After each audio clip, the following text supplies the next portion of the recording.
This is Sparta!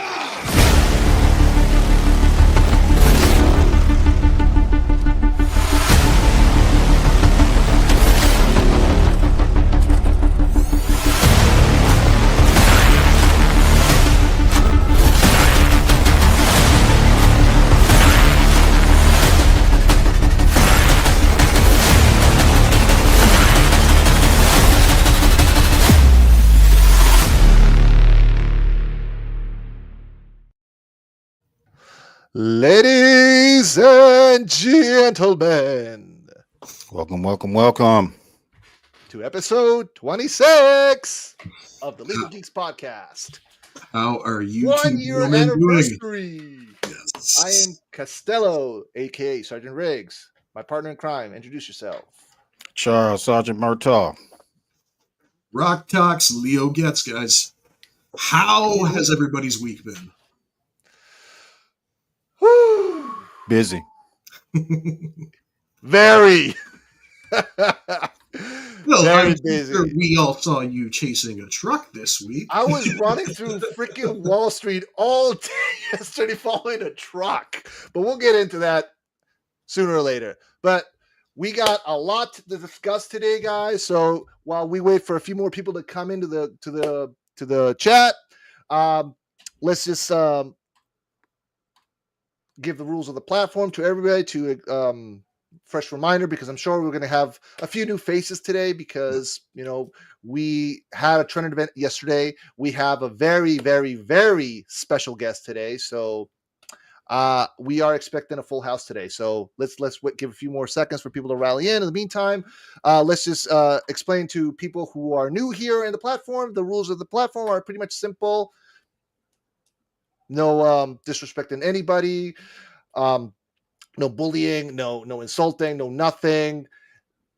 Because if you do, you're out, you're banned, and you're not coming back. Because we've always made it from day one since we started this podcast. This is a safe space for everybody to come, say your piece. You have a difference. We have difference of opinion. You want to say your point of view, absolutely, but always with respect. Because we are a platform that is global. So we want people to come in and share their thoughts. Do you like this movie? Do you like that movie? But if you don't like it, maybe I do, and that's okay. What did you like? What didn't you like? Let's try to find common ground. That's called debating. That's having a conversation, a dialogue. So guys, like I said, in the chat, keep it respectful and everything's good. So let's see let's who's go ahead and been... say hi to some people here. Yeah, all we right. already got quite Kane Podcast, ready for this. How you doing, Kane? Movies and gamers, let's go. Hold my beer while I get another. I'll get another beer. I needed one. I had one yesterday after running. Bubbly. You bastard. Okay, Sergeant, how you doing, Sergeant? Who is okay? Ron E. Watch the reviews of Superman. Yikes! We'll get into that. We'll get into that. Gilmore Girls. Woo! Gilmore Girls. How you doing? Philip Nessa. I just seen the movie and it was fine. Cool. Awesome. That's totally fine. You know, because we know people who have seen it, they liked it, and others didn't. But we'll get into that later. Mm-hmm. Agent 47. Saw Superman. It was good, but great, but good. I think he meant to say not great. Not great, but good. Okay. Yeah, we got you. Fine. We got you. All right. Who is there? Hey, Mama, how you doing? Chris Thurmo, what's up, brother? I saw the movie today. 5 out of 10. Okay, all right. Guys. So, guys, we have a whole segment dedicated to Superman. Guys. We got a segment that's dedicated just to Superman. You guys hang tight. We are definitely going to talk about it. So, this episode, obviously, we have our guest. We will talk about our guest, and then we're going to go. This episode is going to be full DC. So. Relax, guys. We're gonna get there. Don't worry. I know a lot of you guys want to loosen some steam, but we will. Don't worry. Salute to the legendary reporter. All right. Absolutely. NGDC, ready the Armada. The Armada. We will use the old ways. Tom Franklin, what's going on? TJ, what's up, my man? Don't talk about Tiff Melody, congrats. Thank you very much. Thank you very much. Appreciate that. Yes. We got to go for another year, right, guys? We'll see. We'll see. Yeah, you're right about We'll that. see how it goes. So far, so good. So far, so good. Okay. Fingers crossed, guys. We're not all in cuffs yet, so it's all good. Season 9, we had a good time. Birthright. Hold that thought. Hold that thought. Birthright. See, okay, actually, I'm gonna mark it, bookmark, because hold that thought. Okay. Lucas, I think okay, also something nice. Divas, Sin Havoc. Anyway. And Fine Golandria, the Gumbutts have some trouble the last 2 weeks, so much harassment. We know. We all week, guys. All right. Yeah. So we got 79 people already. I think that should be good enough. Okay, yeah, we're good. Simple J, what's up, Simple? Simple J, how you doing? And okay, Diva, ready the Armada. Yes.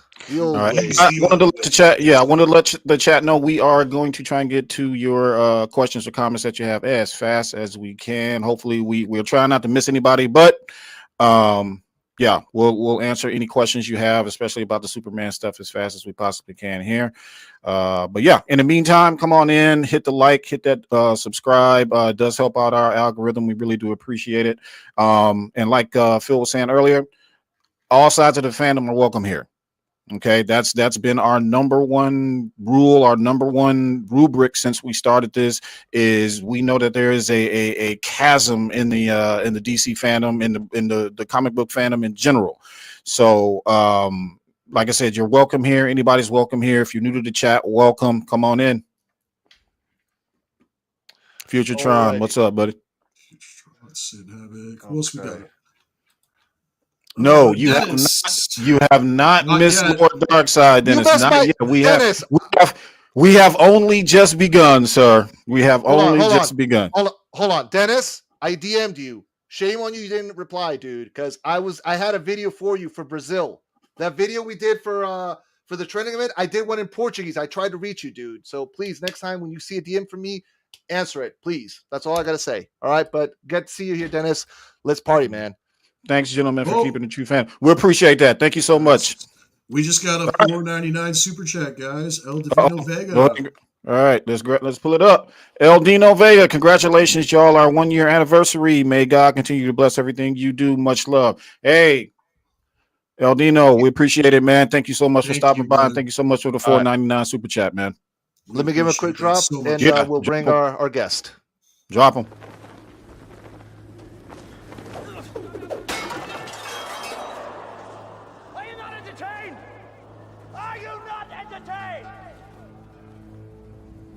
Is this not why you are here?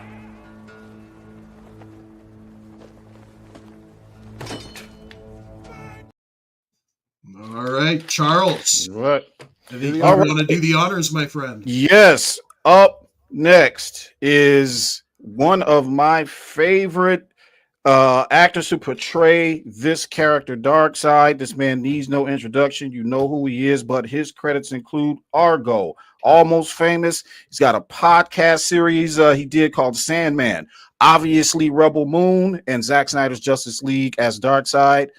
Ladies and gentlemen, Ray Porter, also known as Mighty Darkseid.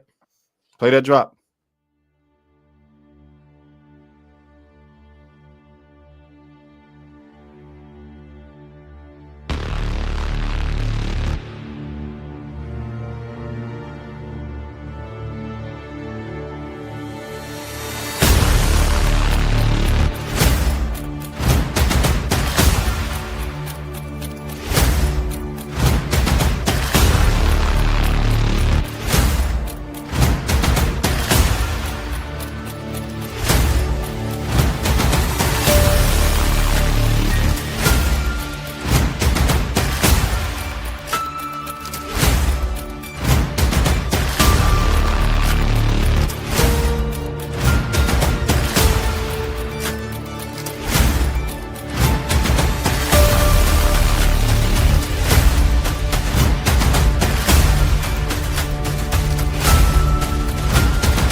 Ladies and gentlemen, Ray Porter.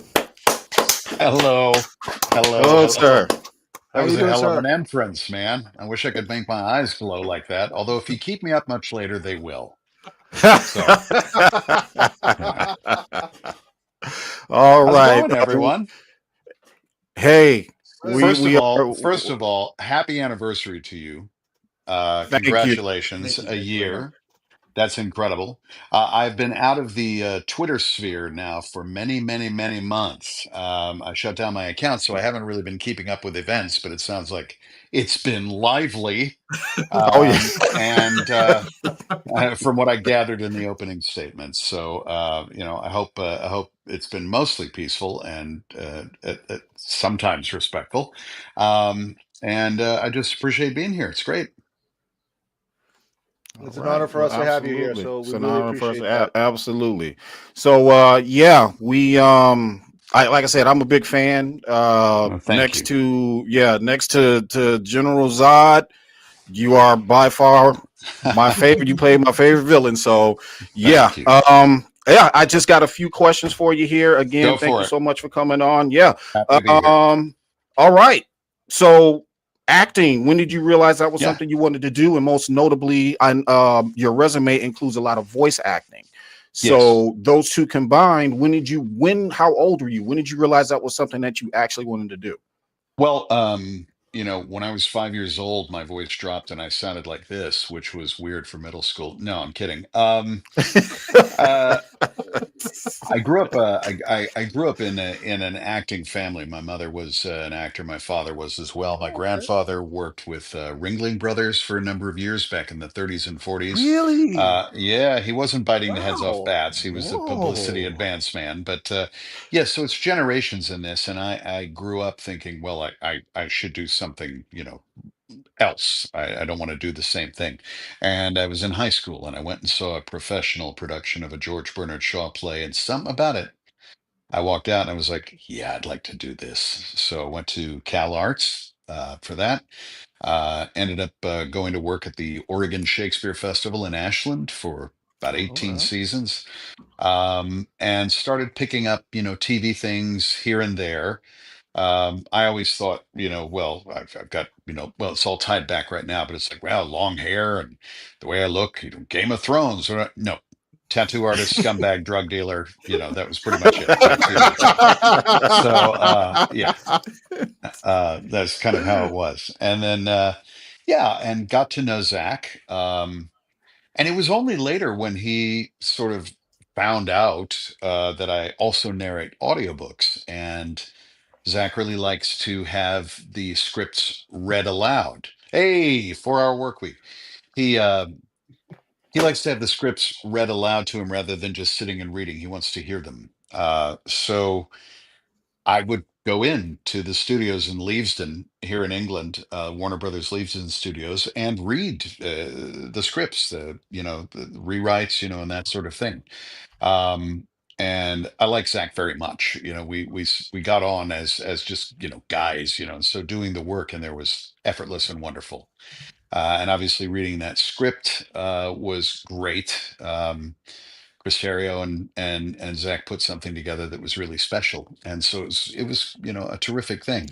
Voice acting, it just kind of first of all, voice acting is acting.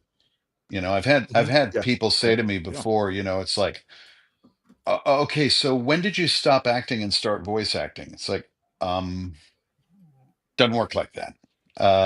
Voice acting is acting just the same as on camera, on stage, any of that. Some of the most Mm-hmm. talented people I've ever met in my life are known as voice actors. Basically. They're actors. The Audible production of Sandman that you mentioned, I had the privilege of being in a room with some of the finest actors I've ever worked with in my life. Nobody knows their names because you associate them with vocal work. Mm. But no, it's absolutely acting. So it's just an extension. It's a slightly different way of doing the work, but in the end, it's all the same, whether you're on camera, on stage, or behind a microphone. All I right. would So argue yeah, it takes another level of skill actually to do the voice acting as well, because it's like you Well, don't have props, you don't have a set no, to work with, right? You're in a no, recording booth, and no, whatever and you're working oftentimes with you're is what you, alone. yeah, That's right. And oftentimes you're on your own. So you've got to kind of fill in all of those things. And obviously, with an audiobook, because I do mostly fiction, I'm doing all of the yeah, characters. So if there's a big, I don't know, NATO meeting, then there's, men, women, different ages, different accents, all of that. And I have to fill that in. But with voice acting, you are filling in a lot of blanks. Sometimes for yes. animation, they animate around the voice. So you need to be able to bring variety and that sort of thing. So yeah, it has its own challenges for sure. All right. All Yeah, right. Thank you so much. And certainly. that actually leads right back into my second question, actually. So Yes. obviously you've lended your voice to film, TV, the Hmm. audio books, even video games. Uh, Yes. yep. And then of course you've got many roles, in front of the camera as On camera. well. Yeah. Yep. Hmm. Do you have would you say you had a preference? Do you enjoy one more over the other? Do you enjoy being in front of the camera more, or do you enjoy the voice acting more, or Well, equal parts? that's a good question. No, I enjoy it all. I mean, as far as what I said before about it's Yeah. acting. Mhm. Um, you know, I don't have people come up to me going, "Hey, did I hear you in that video game?" I do have people come up and be like, "Were you on Sweet Life of Zack and Cody or something?" And yeah, so you get that. There's the face recognition. Um, and in a weird way, it's kind of fun to be sort of invisible Mm, because then you're Yeah. doing the work. Um, and I see the responsibilities that I have friends who are famous, and the responsibility of that, just I'd like to go down to the shops and get some Yeah. groceries kind of thing can become a challenge. It's like a So, 24/7 lifestyle, and there's no escaping it. well, I mean, the point is, you're working. I mean, if somebody comes up to you and is like, "Oh, I saw this thing you were in," or whatever, you're working, Yeah. and because I mean, you want, like, when I've been to Comic Cons and things like that, and people come up and say, they liked Darkseid, or they felt really strongly about the film. I have a responsibility that they come away from that experience having felt better for the interaction. It's not like I deserve anything. It's I did my work and you appreciate it enough to take time and or spend money to come and say, "Hey, good job." I have a huge responsibility to make sure you walk away feeling like that was good. I'm glad I did that. You know, Yes. and all right. I never experienced that kind of level of fatigue before my first Comic Con, and I got to the end of the day and I could barely speak my own name because it's this energetic exchange, right? You want to give back and you want to connect with that person and make them know how much you appreciate that. Do that 1,000 times Yeah. in a day, Oh man. and by the end of it, you're like, that's just how it is. All right. All Yeah. right. Well, Before thank you so before much. we before we Yep. continue, I just want to Yes. remind everybody. So, guys, I'm sorry if I forgot to announce this, but you guys, I know you guys want to ask Ray a lot of questions. You guys, you know the drill. Every time we bring a high profile guest to our show, you guys will have an opportunity for a live Q&A. So all those questions, just be patient. We will give you time, but remember, we will screen those questions because we want to be respectful, not just for our audience, but also our guest. Okay, so get Thank those you. questions ready. Of course, get those questions ready, and we will let you know a few minutes before when we're going to about to start. Okay, please All right. continue, guys. Great. All right. Oh, so yeah. Yes.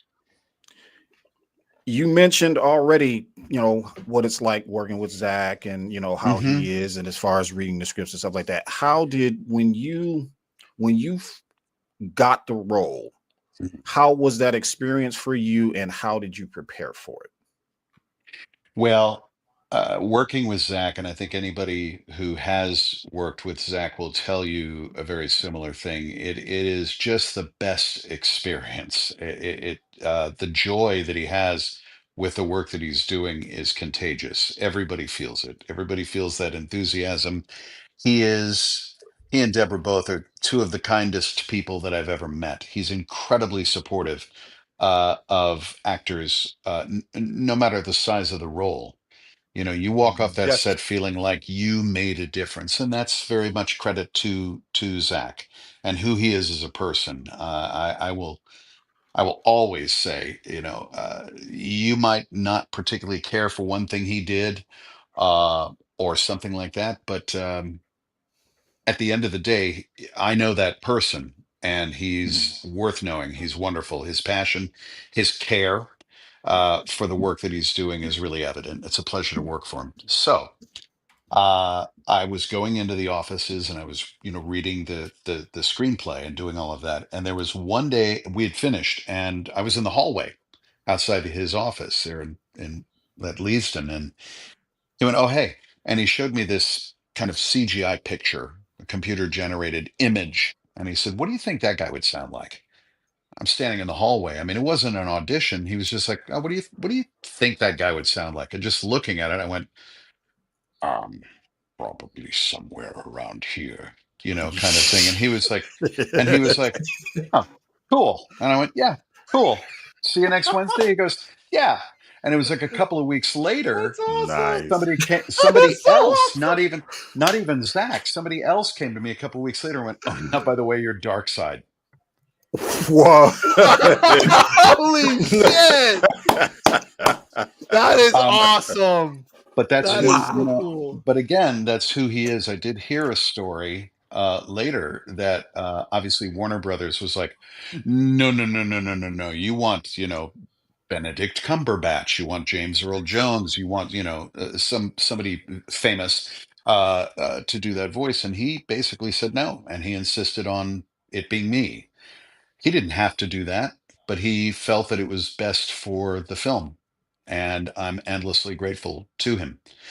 Obviously, the We journey of the film was Mhm. fraught, and so then the second tier of gratitude comes to all of the fans who felt that there was something missing from the initial release and made a lot of noise, most of the time very positive, and it was finally seen. And so I'm equal parts grateful to Zach, and equal parts grateful to fans of DC and fans of the movie and fans of Zach. Yeah, It's incredible. we appreciate it. Absolutely that's incredible. We've that we've is we've had absolutely awesome. we've had other people who've worked with Zach in this podcast. Hmm. Wayne T. Carr, shout out to you, Wayne. Yeah, Wayne. He's Yeah. he's told us some stories about Zach. Also, the famous Yeah. bathroom in his house. Brett Colbert as well. Brett And Colbert everybody also. Shout out had- to Brett. Yeah, Moon. yeah. Everybody says the same thing you have, that he's just so down to earth, and he works with you, and he gives Yeah. you a chance to contribute to his art. So that's so beautiful. And he's It just, warns me that he's that the rumors are so true. So that's he's great. just a good guy. He just Mhm. is. End of. So yeah. that was an incredible story, Ray. Thank you so much for sharing that. Yeah, That's well, awesome. yeah, and there was a lot of debate behind it, man, as far as how Mhm. dark. I was like, no, that was all him. Yeah, that like how voice Oh, modulators. how I much was like, modified it yeah, was? Yeah. Yeah. yeah. I can tell you, when I first saw it, I got to see it in IMAX, which was crazy. They did a screening at an IMAX theater just for a few people in the crew, and that was phenomenal. But when I saw it, I was like, "Well, damn, that sounds like Kieran. That sounds just like what Kieran was doing in the room. Obviously, with some, sauce put on it. Mhm. That sounds a Mhm. lot like what Peter Guinness was doing in our scene, with Desaad." And then I heard me, and I was like, "Yeah, you don't want to modify that more? Okay, cool." So it really was, again, lifting the performance. Um, and again, he could have put so many effects on that thing and muddied and done all of this stuff, all this excessive stuff. But at the end of the day, whether it was, me and Kieran Hines and Peter Guinness in a room wearing the special, CGI pajamas with like cameras on our faces, or whether we were in front of a camera Mhm. acting, Mhm. we're acting, and it was the performance, and it was about telling the story. Yeah. So yeah, that's very much my voice. I just have to be quiet when I do it, because otherwise I won't be able to talk the That's next day. Yeah, that is awesome, man. I remember when me and my wife, we sat down and we watched the cut of his Justice League, and Mm-hmm.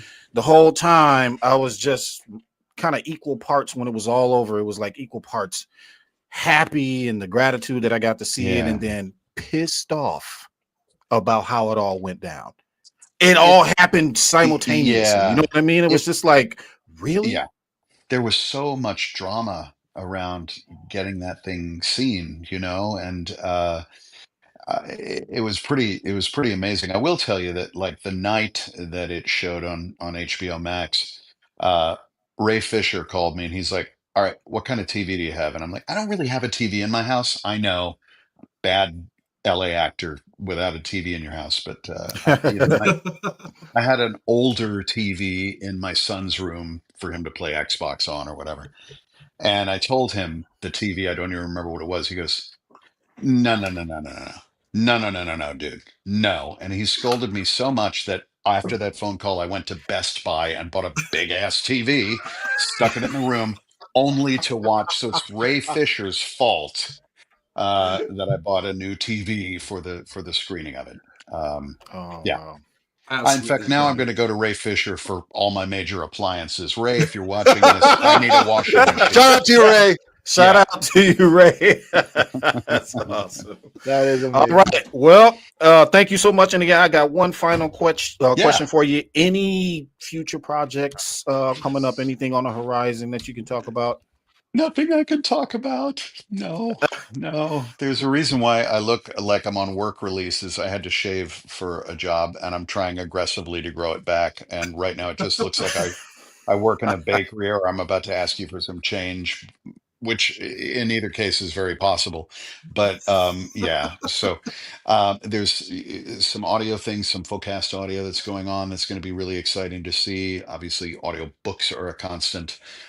There's some on camera stuff that's more or less in the works, but I can't talk about any of it. That's totally fine. I We got you. understand. So, We don't want to get you in trouble, Ray. It's all good. well, Yeah. I do obey an NDA. I mean, you can imagine what it was like around Justice League. Oh man. Oh. Uh, Yeah. after the 2017 release, I contacted DC and Warner Brothers and I went, "Hey, look, now that the movie's out, can I at least tell people that I played Darkseid just because I'd like to get work?"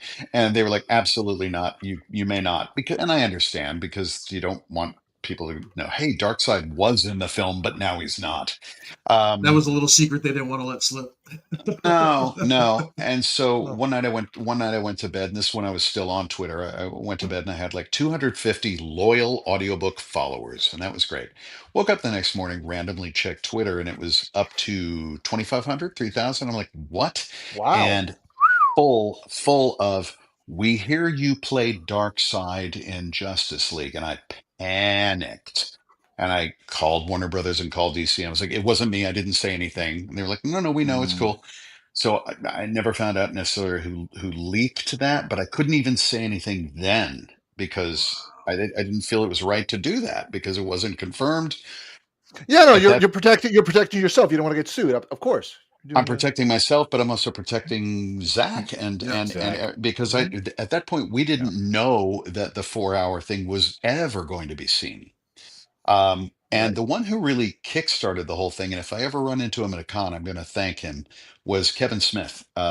Was on his podcast, and he said he had seen Zach's cut, and that Dark Side was in it, and that Mhm. seemed to spike a lot of interest at that Also, it point. was Kevin then who spilled the I beans. I don't know. I don't. No, no, no. He certainly didn't Really? leak it. But no, no, no, no, Oh, no, okay. no. But he had later said Yeah. that he Oh, saw it, okay. and that I see you know now. All right. And that I that also in remember Zach's when version, Jason Darkseid Momoa. was there. I also remember Jason Yes, Momoa Jason also was. went public and said that he had Yes, seen it, yeah, and that's when yes. everything just kind of skyrocketed from there. Yeah, and it was a pretty heady time, and again, couldn't do anything or say anything. And so then there was the watch party with Zach, where at the end, that sort of historic thing where he announced that it would be seen on the thing. He ended his broadcast, and I texted him immediately. I was like, "Congratulations, I'm so happy for you." And I finally come out of the closet as Darkseid. And he said, "Yeah." And so I tweeted, and that was all she wrote. The thing that amazed me the most about the fandom was there was never a "Who the hell are you, dude?" It was just your dark side. Cool. Come on. Yeah. It was so welcoming Nice. and so kind and truly amazing. Truly amazing Yeah, talent. when I first heard him speak, I might even like the history scene was like one of the best scenes in that film. That was just awesome. But when I heard him speak, when Yeah. Steppenwolf finally was like, look, I found something. You need to go get him. And then he, Hmm. Desaad went and done his thing, and he comes back and he speaks. I'm just like, they took that Oh, from us. Are you serious? I was so nervous when that was. I mean, I knew I had done it. I had recorded it. I shot all that stuff. And even then, when the movie was coming out, I was like, "Here comes my line. What do I sound like? Are people going to like what I sound like?" All it was just nuts. And that scene was shot with me standing on a ladder, wearing a head rig with a camera and lights shining in my eyes, and somewhere out in the darkness was Kieran. Wow. And Mm. just oh Steppenwolf, and trying to do all that. It was just nuts. That is awesome. That is so Absolutely awesome. Guys, I incredible. see somebody commented Kevin Smith had a whole stream. I remember seeing that. Oh yeah, pull up. Yeah. And You got Yeah. It was Hayden. Okay. Kevin Smith had a whole stream about it soon about it. at Yeah. jail. Thoughts. That's Yeah. what that was, and that's yeah, well spotted. That was the one because I saw that and I was like, whoa, dude. It's like and out for there. and for anybody wondering who Karen is Steppenwolf. If you don't know who Karen is, watch Game of Thrones. You'll know Kieran who he is. Hines. Kieran Hines is an absolute genius actor, Yep. Irish. He also played Franklin in The Terror. Yep. He's been in a Okay. million different movies, and he's a brilliant, amazing actor. Peter Mhm. Guinness has been in a number of things as well. British actor and a lovely Mm. person too. Oh So yeah, yep, he yeah, has. That and is correct. the first day that we were all together, we were flown back from England to Warner Brothers in Burbank to do mocap, and so Kieran Hines, Peter Guinness, and me are standing there in our black lycra suits just sort of looking at each other just after breakfast. And I was like, we look like we're the HR department for ninjas because we're all Nice. just, gentlemen of a certain age and physique standing there in black lycra. Not pretty. Not pretty. Not pretty. All right. Well, Awesome. did you Awesome. guys have any other questions? Yes. Yeah, Phil. All So right, You're go up. I for it. have I have one question, but it's a Rebel Moon Yes. question. But before that, Okay. let me wrap the DC topic because Oh, I got DC stuff to ask him too, so don't worry. okay, all right. Don't forget about me. So, I won't, Rox. So Ray, Hmm. as I told you backstage, I have dual nationality, so I am Chilean, and Hmm. my friends down in Chile were the Hmm. only ones in South America who were able to screen the Snyder Cut, I remember. and I wish I could have been there for that. So amazing. so these guys, I met them, and I got one of the tickets also, and Fantastic. I want to share with the rest of the world the kindness that you did for my friends. Oh, So oh. allow me, let me pull this up. So guys, Ray did a shout out to Snyder Cut Chile when they were going to screen the Snyder Cut. So this is Ray's message towards uh, to promote in Snyder Cut Chile. And here we go. Hola, mi amigos en Chile. Lo siento, mi español is. I'm going to talk in English. Very, very exciting event coming up that I wanted to tell you about. This is a benefit for the Haiti Summer Foundation. Very worthy cause. And you guys, coolest event is about to happen. For the first time in Latin America in cinemas on March 18th, go to the Cine Arte Alameda in Santiago, March 18th, for a showing in cinema of Zack Snyder's Justice League. I wish I could be there with you, but I hope that you gather a bunch of your friends together and go see the movie. And before you go, obviously, when you're calling up all of your friends, you have to say, Lista la Armada. Nice. Lista la Armada.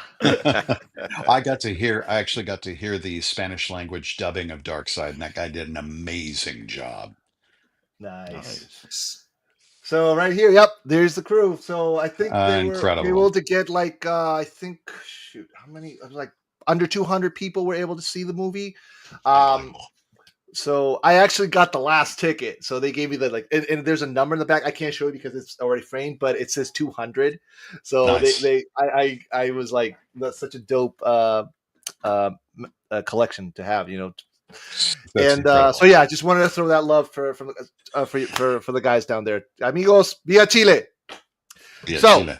Yes. my question for you is a Rebel Moon question because we're not just DC fans, we are Snyder fans as well. So I didn't have study for this. What? Go ahead. Sorry. so I have the Oh yes. Oh, Rebel you Moon do. Heroes and Monsters, and Yes. right here we have you. Oh, me so pretty with many, many extra pounds on me. It was an interesting time of my life. Don't be so hard on yourself. And the most fabulous mustache ever. Let me tell you what it was like going through life after I shot that until everything grew back. Good God. But yes, fond memories of that. I think I posted a photo after the movie came out of a close up of Hickman and said felt cute, might delete later. Because he's pretty. They made the most horrific teeth for me. I remember that. Yes, He I was I was, remember I was that. gonna, He did. yeah, yeah. Yeah. Like So if you'll vomit inducing grill. Yes. so if you'll allow me, I'm going to just read real quick here what it says, and then I'll ask my question. So, Okay. Hickman, known by many for his portrayal of Darkseid in Zack Snyder's Justice League. Ray Porter plays the crooked rancher on New Woody who keeps Tarek as a slave to pay off a debt. Not realizing the disgraced Prince's connection with the Beast, Hickman has Tarek break his newly acquainted Minu as the price for his release. The Mhm. miscalculation end up bitten Hickman in the everywhere. Yes. The design and layout for the ranch was entirely specific to highlight Hickman as a recent interloper in this world, along with Tarek's aspirations. For example, the exposed beams and sculpture elements of jagged wood contrast with the earthly, colorful smoothness of the naive Adobe construction. Additionally, it says production designer Steve Swan. That's mostly design. But basically, the question I want to ask you, Ray, is the Mhm. following. Yeah. We know that because, again, we've had other people who work with Zach in this platform, Sure. and they've shared their stories. What I would like to ask you is, what grain of sand did you contribute to bringing this character to life? Well, and Zach didn't say no. So the first time that I read Hickman, I also the way that those teeth were made me speak a certain way anyway.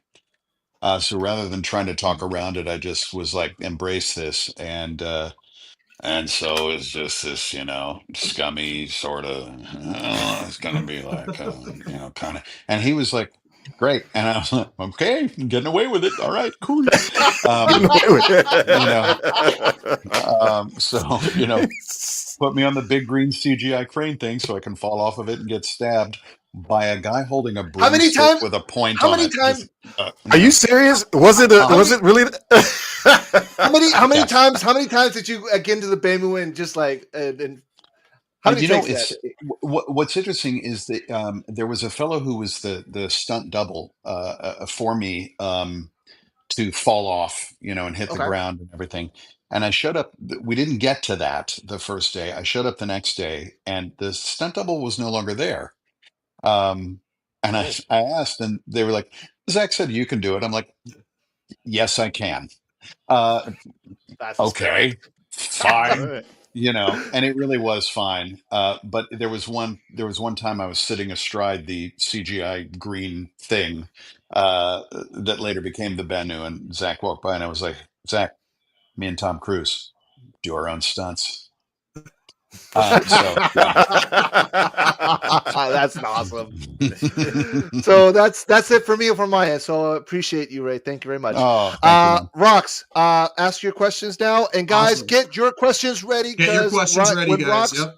get your questions ready. We're gonna keep it short, so just go ahead, put your questions. We're gonna screen them, and then we'll take it from there. So, Rox, do your thing. Cool. So yeah, I kind of want to bring it back to Darkseid, and I want to Mhm. ask a question about how you molded your version of Darkseid. Darkseid is a character who's steeped in symbolism and cosmic power, in my opinion. Mhm. Did you draw any inspiration from any historical or literary figures when crafting your voice and persona for this version of Darkseid?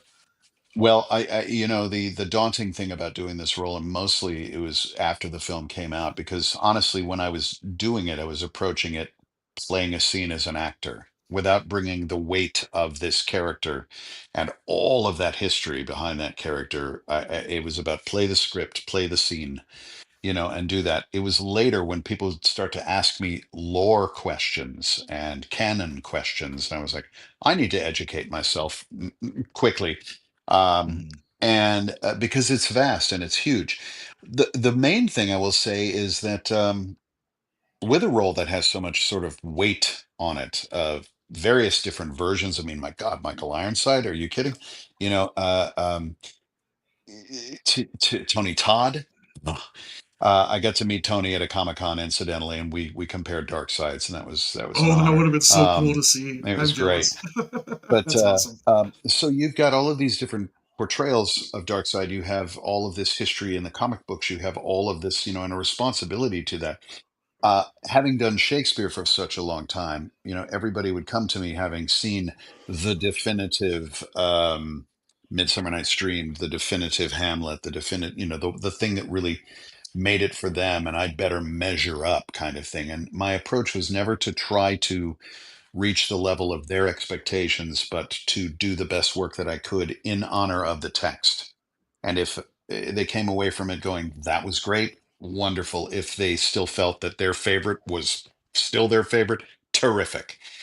Yeah. Um, so it was a lot of, there's this huge weight of responsibility. You either play all of that or you play the scene and play what it is.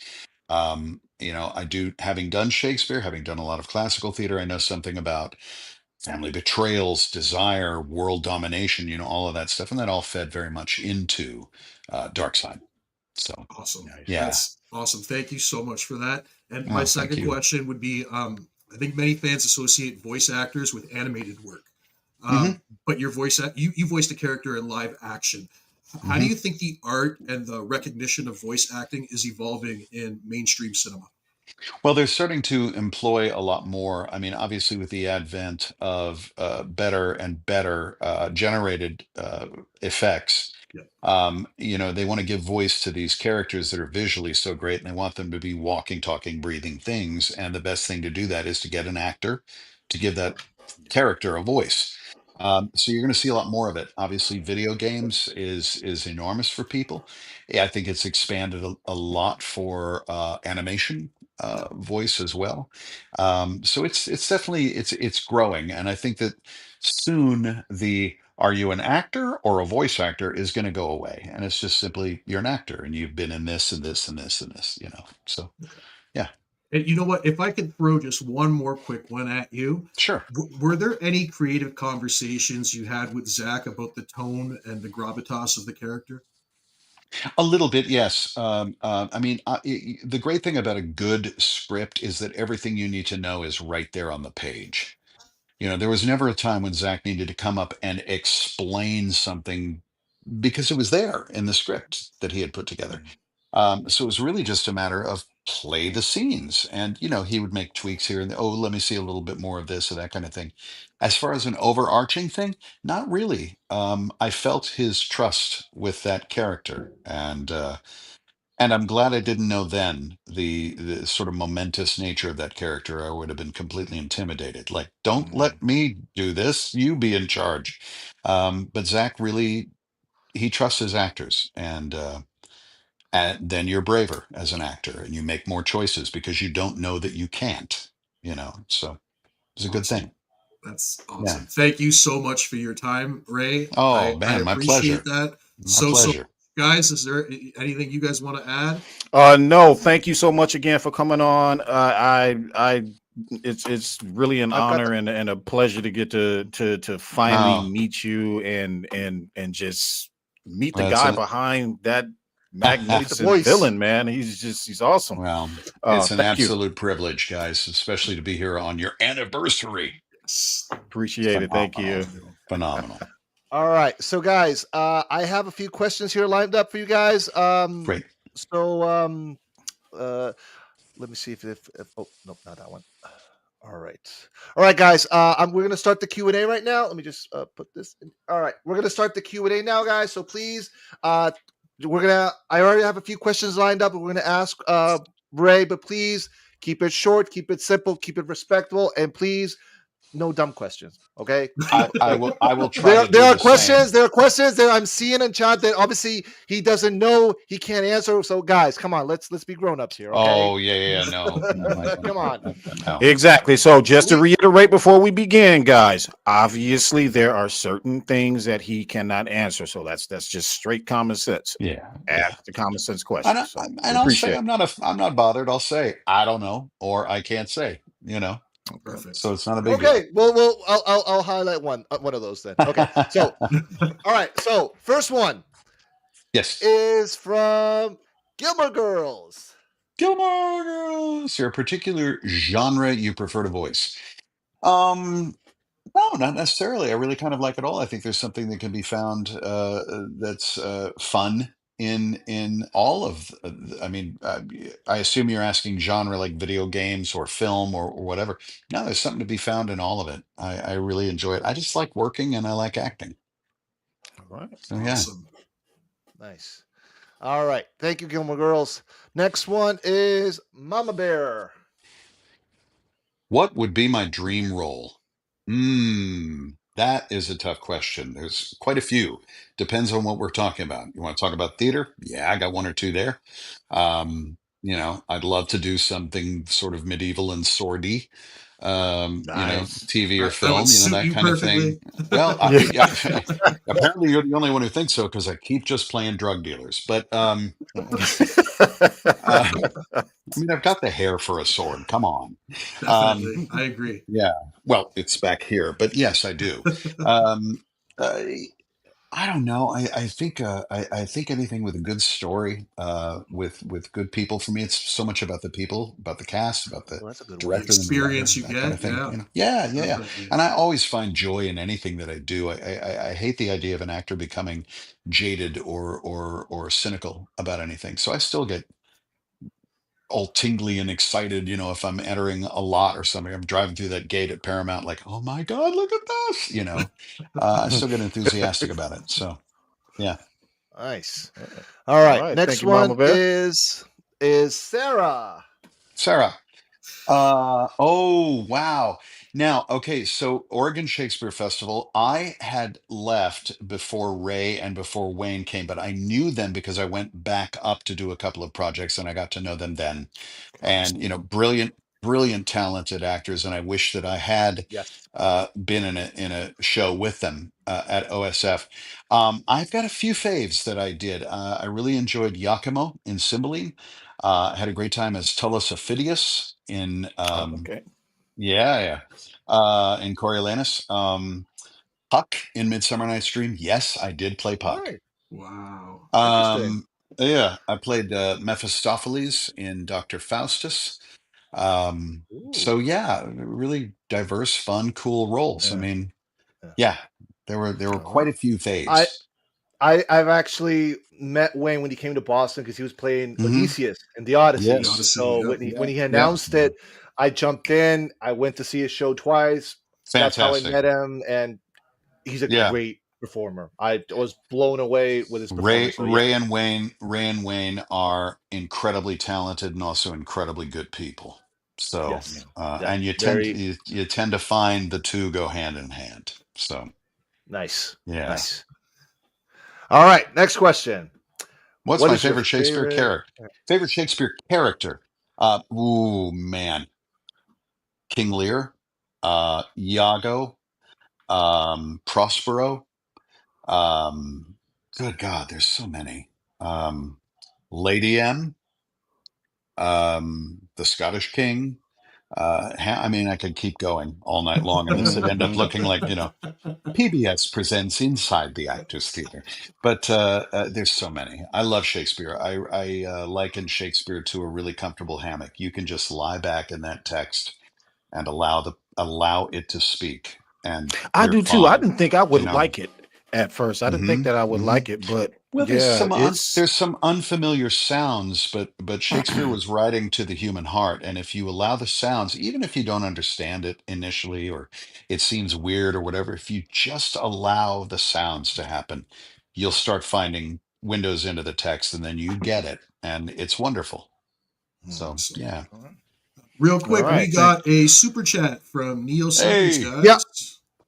All right, let me wait. Hold on.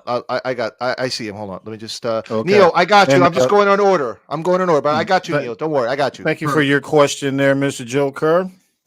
All right. thank you, Joe. So I already have all the questions lined up. So no more questions, guys, because we're on a schedule. Okay. I'm Because going to try to keep it brief too. I yeah, want to try because to answer as many as I can. and he's also on the other side of the world. So he's It's way So- way past sleepy time right now, but no, I want to try to answer everybody's things as much as I can. Awesome. Thank you. I'm currently Dragon listening Day. the Dragon Day on Okay. audiobook. Which audiobook are yours to go to listen to? Ooh, to listen to. God, there's mostly I put that in terms of narrators. My friend Scott Brick, Simon Vance. God, there's so many narrators. Good Lord. And I don't want to like offend anybody by omitting them. That's a really interesting genre of work, and you're seeing a lot of incredible talent coming out of there. Personal favorites of ones I've narrated: Project Hail Mary, the Joe Ledger series by Nice. Jonathan Mayberry, I'm Jack reading Carr's that book book. now. The Are Hail Mary you? book, yeah. Give, give it a listen. Might I recommend the audio book? Um, Jack Carr's The Terminal List series. Okay. Peter Klein's stuff. Look me up on Audible. If you go to Audible and just do a search for my name, you'll find the books I've done. But God, there's so many good narrators and so many great Yeah. books. So, I actually read this book years ago. I had no oh idea yeah, you had 4 Hour Work Week. Yeah. this. Not one of my best, but you didn't write it, so it's all good. But One of my earlier narrations. I think that may be like the eighth or ninth book oh, really? I Oh, did, and okay. I think I topped 600 this last summer as far as books I've narrated. So Oh, that's a nice. while back. Congratulations. You're digging deep into the basement tapes. Yes. All right, who's All right. next? Thank you, TJ. Carl What B. are your opinions on Henry Cavill's performance? I'm assuming as Superman. I would assume as Superman. I thought he was great as Superman. I really did. I mean, I can tell you, I was on the set when he walked out in that suit, and I'm like, oh, it's Superman. You were on the set The for that. power of this. I happened to be on the set one day when Ben came out in his Batman rig and Henry came out, and Nice. to be in the room with that archetypal look, I forgot that it was Ben and Wow. Henry, and it was like that's Batman and Superman. Batman Oh my and God. Superman. That's That right. was, it's Yeah. just the coolest thing ever. I really liked Henry's performance, and I thought all across the board, from Man of Steel all the way through, I really enjoyed it. Nice. Yeah. All right, Carl. Thank you for that question. Thank you so much, Carl. Mr. Wes Ashley. Before we get to that, I could imagine the awe of seeing Batman and Superman literally walk out in front of you. I think You instantly you're turned into an 8-year-old kid. Yeah, Just absolutely. the power of those suits, man. Power of those suits. All right, let's keep going. Next question. So we got a few more questions, and then Sure. we'll wrap up with you, Ray. Cool. Mr. Wes Ashley, Peely, Ray, should we continue fighting for Zack's universe?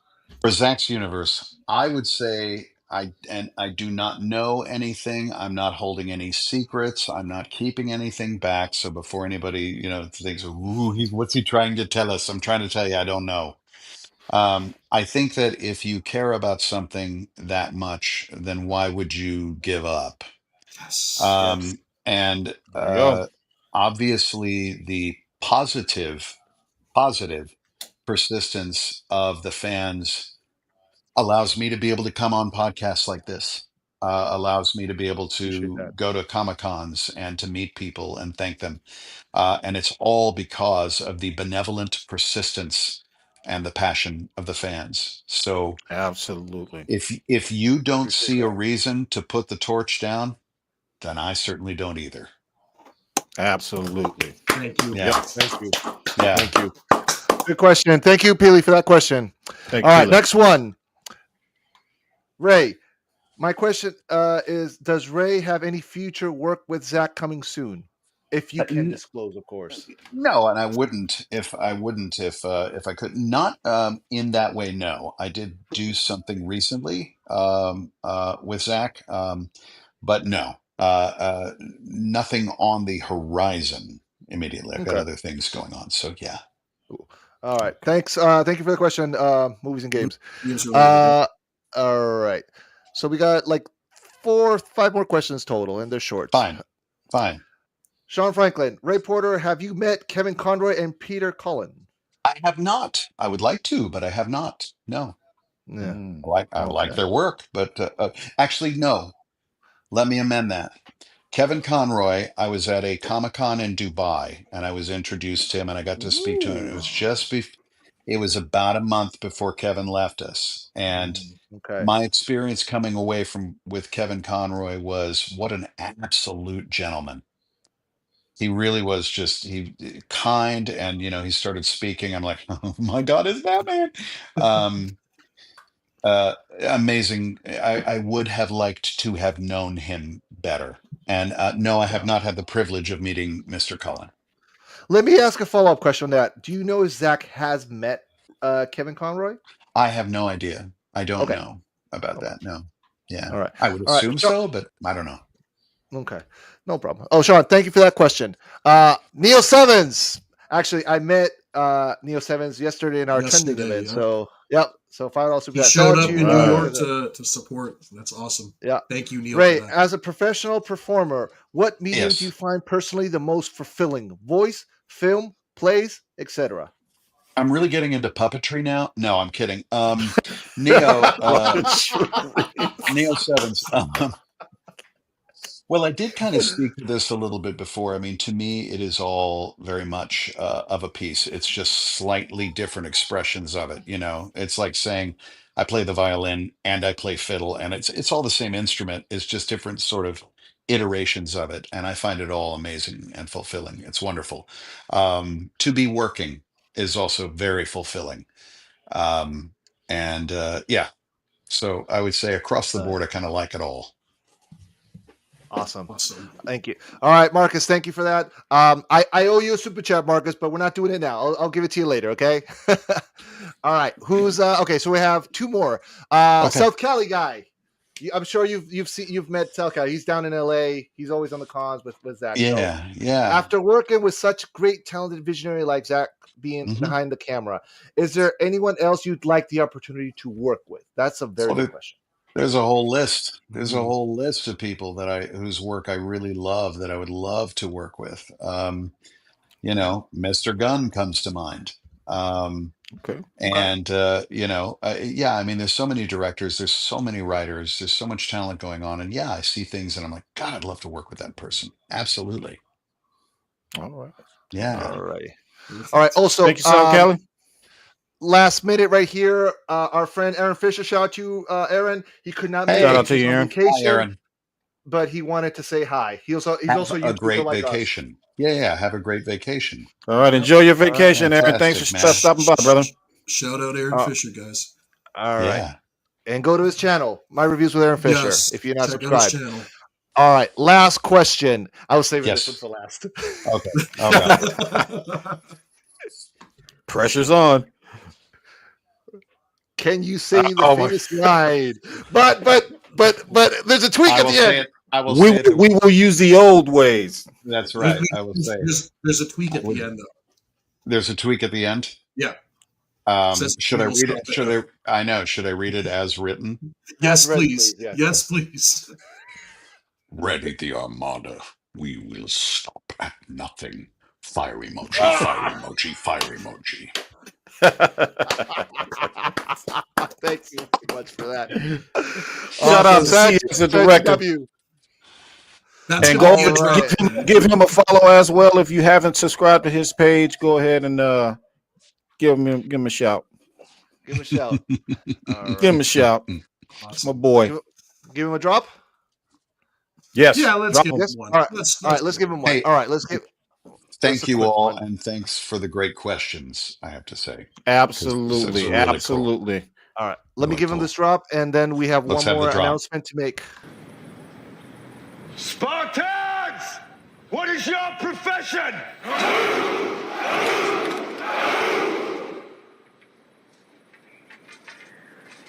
You see, old friend, I brought more soldiers than you did. Awesome. Such a great moment. Such a great moment. All right, so What are you? I'm an account executive. What are you? Human resources? What are you? I fix cars.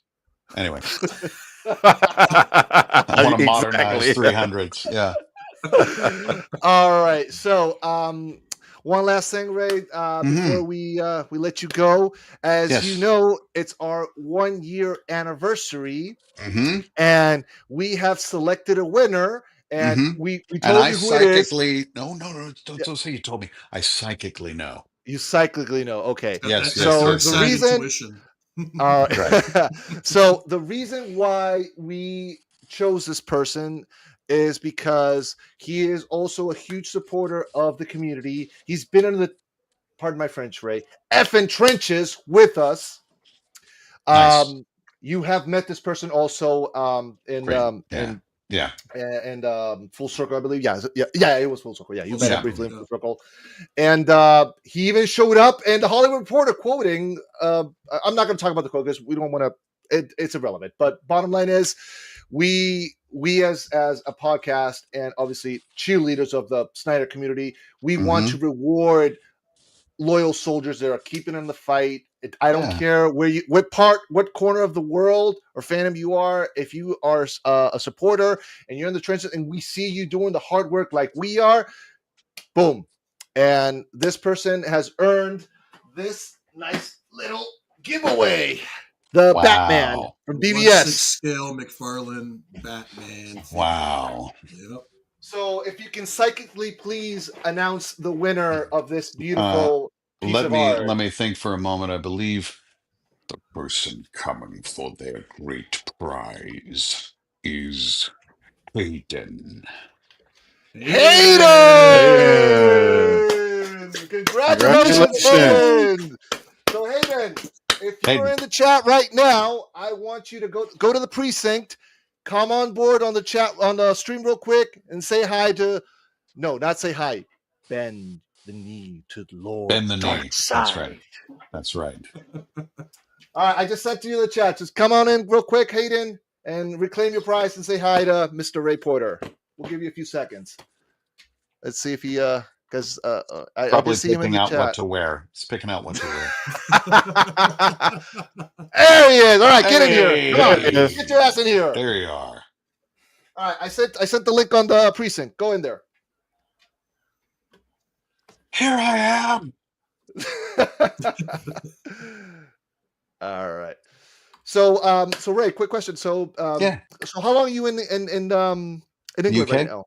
In the UK, how long? How long? I come back in early August. So Okay. yeah, I'm over here on a project, but also just I love it over here, so it's good to be here. And Okay. Do you spend a lot of time in the UK also? Do you like I do. My initial time here was the couple of years that Justice League was filming, and I really just fell in love with the place. So I come back as often as I can. I've got good friends here, and yeah, it's a great community. So yeah, I really enjoy it. And yeah, I find I've been working a fair amount. Sandman was produced and directed by Dirk Maggs, who is a legendary audio producer, going all the way back to BBC. And I've worked with him a few times on things, Sandman and a few other projects. I love it over here, though. I like it. I don't mind the rain. Nice. Nice. Yeah. All right. So here's our lucky winner, ladies and gentlemen, Hayden. Hi, Hayden. Congratulations, brother. Hey-o! Hey, congrats. What's going on? This baby's yours, man. Oh, wow. This There is you all go. you. My audio there? real quick. All right. That's cool. All right. You're good There there. we You're good go. there, buddy. There All you right. go. We go. I got How'd it. it Can go? you guys hear me? We got Yes. you, Hayden. We can hear you. Hey, what's going on, fellas? I was back here blushing. That incredible introduction. I half blushed, but then I started getting a little fearful with that Ray Darkseid voice too. I had mixed As emotions you going should. on. As you should. Yes. Dude, guys, this is incredible. What an How absolute great show. Surprise. You guys have been crushing it. 365 days of absolutely kick-ass shows. that's Kick-ass Appreciate fantastic. shows. that. Thank Thank you. you. I can't thank you guys Fantastic. enough for this. And here is to another 365 days of kick-ass For sure. shows. For Appreciate it. sure. Thank you, sir. Thank you, Well, Hayden. All Thank right. you. this is all yours, man. So Oh, I will ship this to you. Just DM me your address, yeah, and I'll have this shipped on Monday. absolute Okay. perfect. Congratulations. So Congratulations to you, congratulations. Hayden. Yeah, thank you. Congratulations, guys, for a year anniversary. Thank you so much for having me. I'm grateful too to the fans who came on and for the questions and all that. And I look forward to next time. Ray, Absolutely. you have an I open think I invitation. lost some audio there real quick. My Uh, bad. no, No you're good, worries. you're good. buddy. Ray, I'm gonna have to go, but I definitely yes, Yes. hit me up. you have an open Yeah, absolutely. invitation whenever you Thank want you. to come and promote any of your upcoming projects. Thank I you. don't care what it is, audiobook, movie, TV, whatever it is, you Fantastic. have an open invitation. Thank you so Thank you. much. Thank you so Everybody, much for joining us Mighty tonight. Darkseid. You have a All good one. right, you guys. Thank you. Take Thank care. you. Thank Bye Thank now. you guys. Bye-bye. Thank you guys so much. Thank you again. I appreciate All you right, guys. Hayden. See ya. Absolutely. Congrats. Absolutely, Take care, man. Hayden. Thank you. buddy. Take care. All right. Wow. Ladies and Wow, gentlemen, guys. Ray Porter! Ray Porter. Oh, Darkseid! Dark Side. Holy, guys. Wow. How y'all feeling? Oh, Huh? that was incredible. That was an awesome interview, guys. Wow. I don't even know what to say. I am You lost for words right now. Lost for words. All right, here are a few other chats that I wanted to save this before, to get Ray. Hang on. We got another super chat too. Yeah, I know. I marked this. So You got it? first of Okay. all, yeah, I got him. Don't worry. So first of all, Abu Nas, salute to Badass Group. Great job today. Salute Abu Nas. Abu Nas. Thank you, Abu Appreciate Nas. that. Thank you, Marcus. All right, now I got you. Hold on.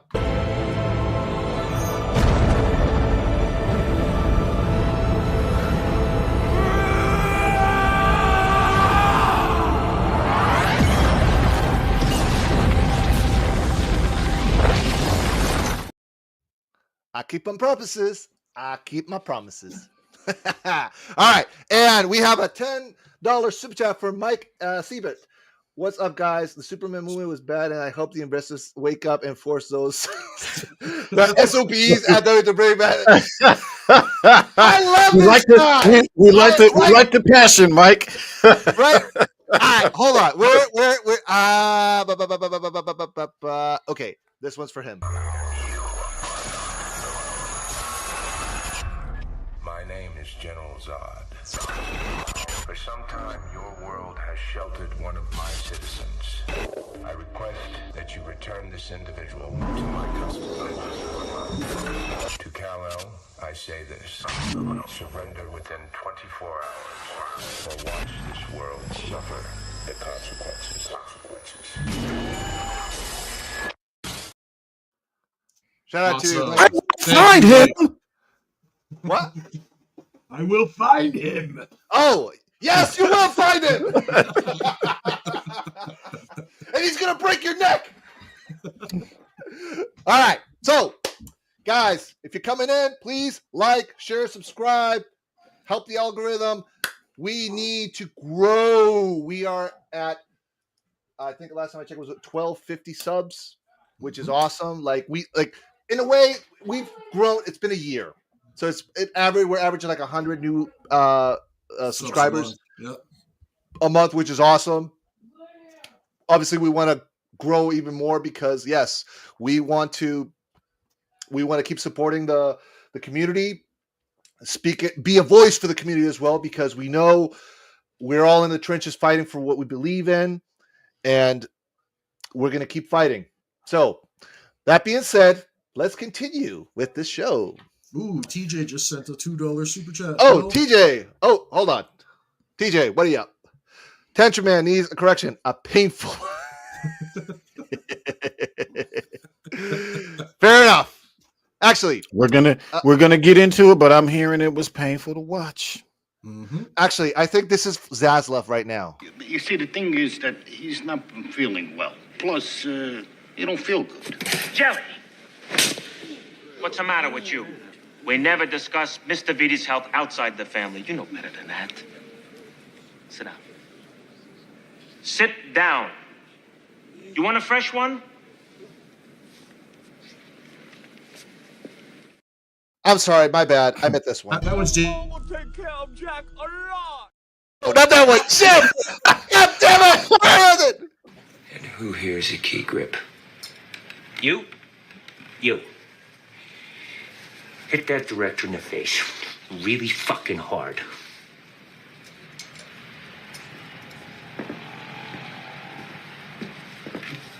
Sorry, man. Ow, ow, ow. Oh. That was the one. That was the one. Sid Havoc must be like, Phil, no, that's yours. It's not his. Fuck you, Sid. That's right. You are Simple Jack, sir. Simple that is your Phil. drop. Hashtag That's your drop always and forever, bro. I'll own it. Fuck it. Own I'll own it. it. All right. All right, gentlemen. Let's What do move you on. got for us, buddy? I got this. Snyder and Gunn on Rick and Morty. Wasn't that a surprise, guys? Well, now we know. Well, that was really them, right? So now we know. Although I'll have to admit, when we spoke about the infamous picture, we had a guest here, Peely. Shout out to you, brother, if you're still there. I liked his theories much more than what we saw, but whatever. It is what it is. But that's what I love about geekhood and fandom. We can come up with theories. Oh, what if this happened? What does that happen? And this What and does that. this And mean? puzzles, this and that. Bam, bam. It's fun. But when it doesn't, and when it's not, and I'm like, oh shit.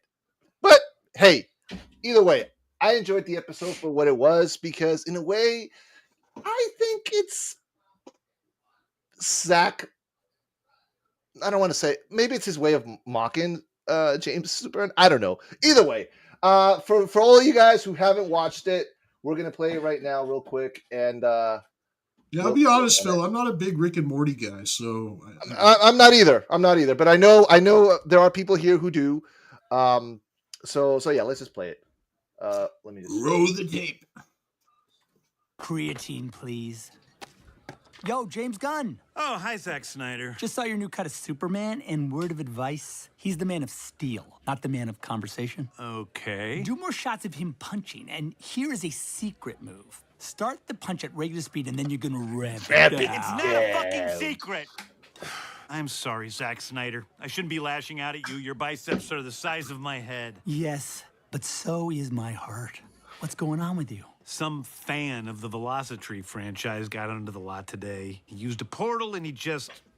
Zack, we're not losing touch with the audience, are we? I mean, I gave notes on the goddamn Count Chocula movie this morning. Was the portal green?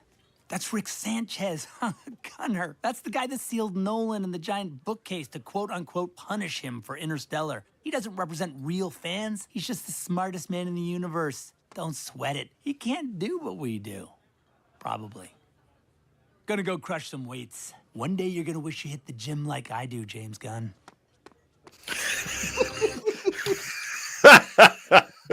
So many things can be read into that. I don't care if they were being good sports. I'm just saying. I agree with you, Charles, because listen, there are so many ways to get your point across, like kill him with kindness. Yeah. Sarcasm, parody, satire. There's so many ways. Exactly. So many ways, man. This is Zach's. This was Zach's way, and I'm like, you know what, Zach? I fucking love you for that. But yeah, now we know. Now we know. He basically called you. He basically called him a pencil neck.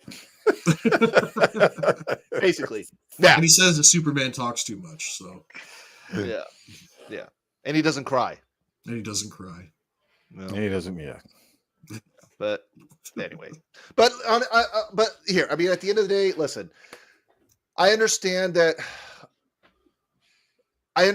Listen, there are a newer generation now, like kids, that have never seen Superman in the big screen, and this is their first chance. I'm not taking that away from them. Enjoy that experience, but people in the know, like us, older folks, we know what the deal is, you know. Yeah. So and like Ray said, hey, if we're passionate, why should we stop?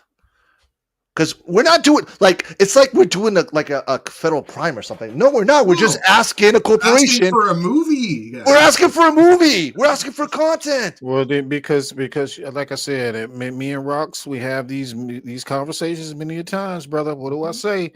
We live in different times now, man. It's you know, like I said, I didn't grow up with this crap. You know, I wasn't, you know, when I wanted to go see my buddy, I had to go see my buddy. You know, it wasn't a you know, a TikTok or some bullshit like that. Call. I had to go, yeah, you had to walk. I had to go find out where that motherfucker lived, and then I had to get permission. Yeah. So, you know, I come from a time where, and my mom and everybody else, we come from times where you fought for shit, where when someone in a company messed up about something, you can ask, you know, anybody that's older than me, you can ask them. All they had to do was write to the company, tell them what they didn't like, and what did the company do? Fixed it. Yep. Done. That's what it was like. Letter campaigns. That's what they were. They'd have letter campaigns. You get a letter back saying we appreciate your business, all this other kind of stuff. Feedback, blah blah blah. Your feedback, and they would fix the problem. That's what that is what fighting is. You guys think that maybe just because it's a comic book movie or you might see it as something as trivial to you, so you don't see the worth in fighting for it. And that's okay if mediocrity is what gets you going and you really don't care, but just to see the next piece of mediocrity, okay. That's your opinion, that's your right, and you are more than welcome to do that. We, however, have different tastes. Okay, the film that came out and subsequent films before that, those aren't made for Charles. They're not made for somebody like me. They're not made for somebody like Rox. They're not made for somebody like Phil. And the rhetoric going around right now, more and more, is that this is a film for children. What we're talking. Well, no. You know what? No, it's not even a film for children. It's a film for a specific age group, if you want to call it that. If you take away the man babies, out of it, it's PG-13. And so here's what's odd. Man of Steel was PG-13. Mm-hmm. Mm-hmm. Yeah, but I don't think PG-13 was the target audience. Man of Steel got an A minus, just like Superman did on Cinema Score, bro. Yeah. So it was made for teenagers. It was made for somebody who watched Saturday morning cartoons all the time. I have no desire to remember myself back then. Mm-hmm. If I want to remember, if I want a donner like Superman, you know what I'm going to do? I'm going to go to my hard drive. Watch the movies, yeah. Or I'm going to go to Max, right?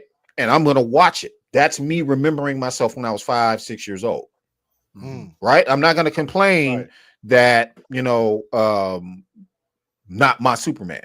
Yeah. See, that's what people don't understand. Yeah, James Gunn's version of Superman is not our Superman.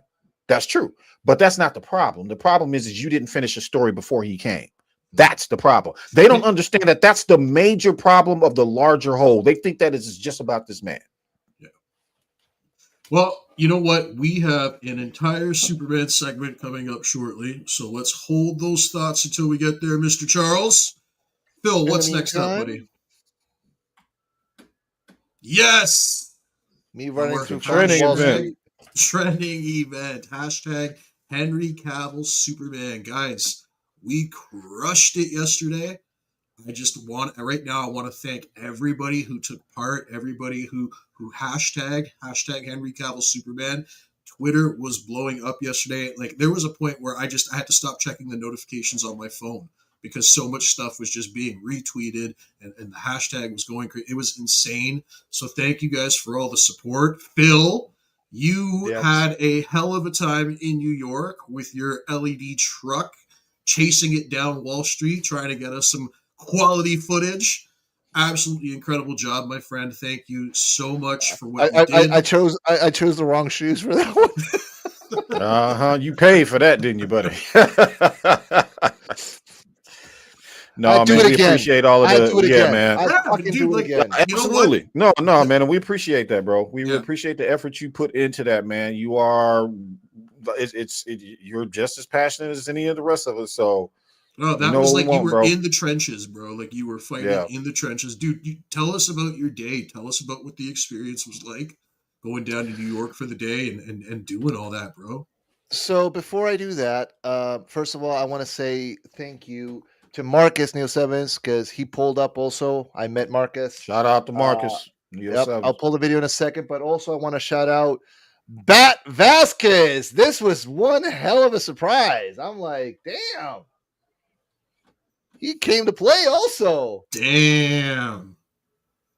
I wish if I wouldn't like Vasquez, I hope you're watching. I'm sure you are.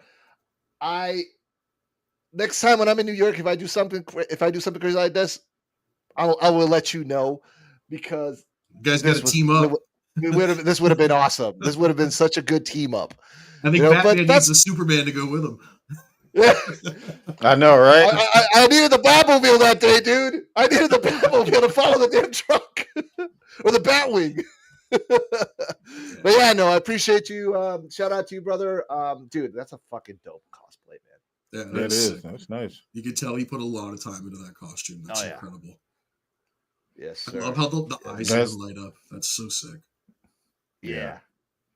That's passion, guys. So for you young people who don't believe in achieving anything or getting to that next stage in life or seeing more than 5 minutes in front of your own faces, that right there is where we come from. Passion.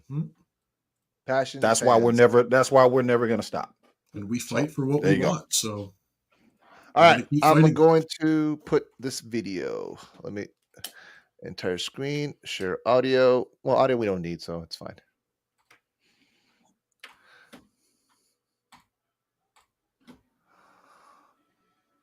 There it is.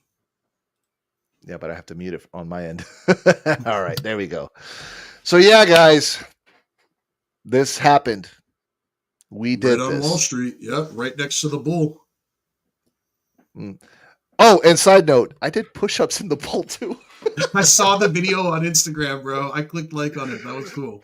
All right, so full disclaimer, guys. So I'm on doing a transformation. I'm like a 1 year transformation, and I do push-ups every day. Like I push-ups to failure. If I do 10, 20, 30, don't matter. It's until I fail. And I told my trainer, you know what? I'm going to New York. I'm gonna go do some. I gotta run some errands, blah blah blah, personal shit also. And he's like, "Are you gonna be doing your push-ups?" I'm like, "Yeah, I'm gonna be doing push-ups." So where are you going? I'm going to Wall Street because I gotta run some errands. Just saying, "Oh, cool. I'll be near the bull." So you're gonna do push-ups there? And I was like, "You want me to?" Yeah, why not? I dare you if you'll do push-ups in the bull. Okay, I will do push-ups in the bull, and I did fucking push-ups in the bull. That's cool. But anyways, it seemed like you had a good time. Like it was. I had fun. I enjoyed chasing myself. You down with the video footage all day Friday. That was. Yeah, I can tell you were stressed though, bro. You think? It was a hot day. But yeah, dude, it was. I honestly felt part. Okay. So I started in this community for you guys who don't know. I started when the Snyder was just about to release. I was not in the trenches with you guys when it was released because I didn't even know it was going to happen. I kind of found out at the last minute, like when Zack announced it. So I was not part of the release era.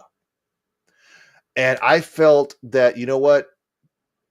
And that's why because this was my idea and I shared it with you guys and the three of us were like, okay, we're going to organize it. We're going to do this, do that, blah, blah, blah. And my intention was, listen, I want, if the Snyderverse does not return, I want to say, you know what? I at least fucking did something to make a difference.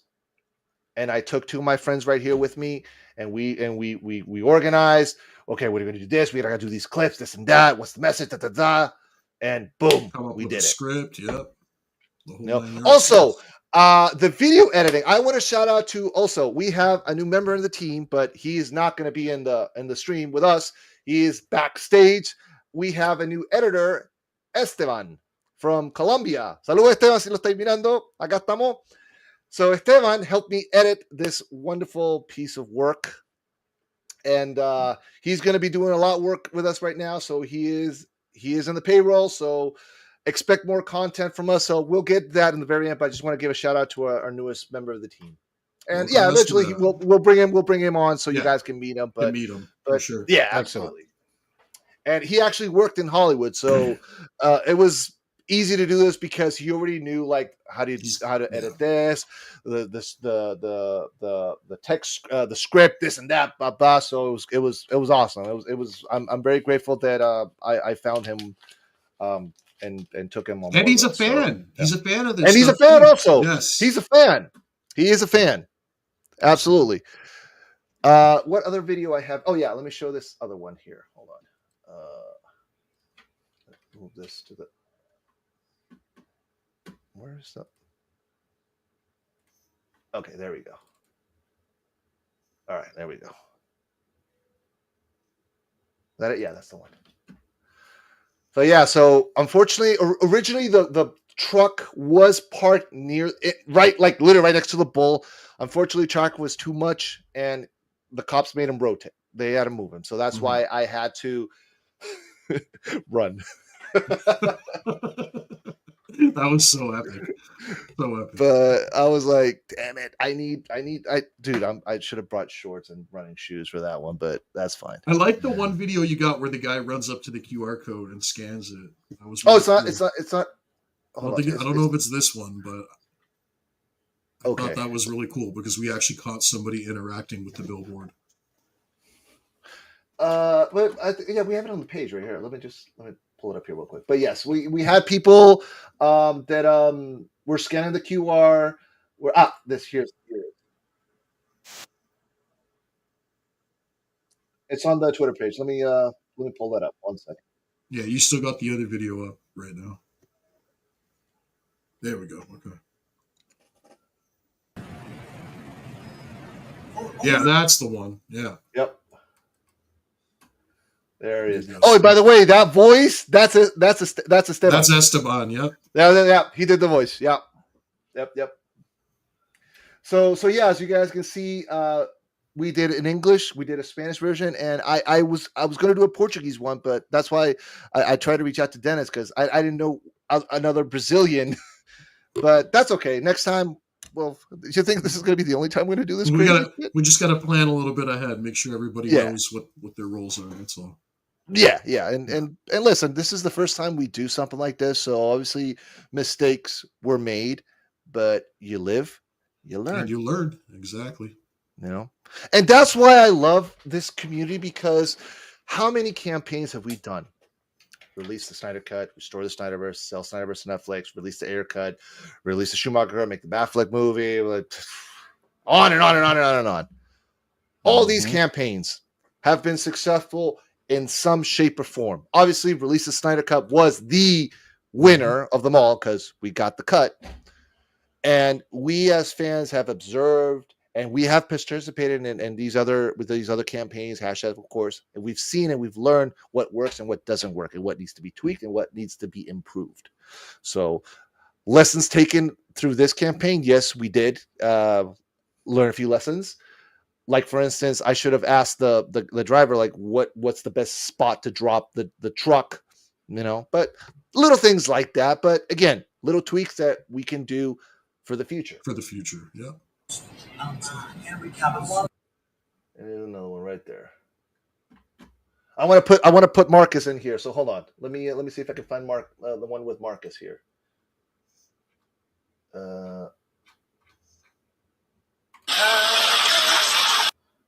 Oh no, yeah, no, that's when it showed up. That's when it just showed up. Yeah.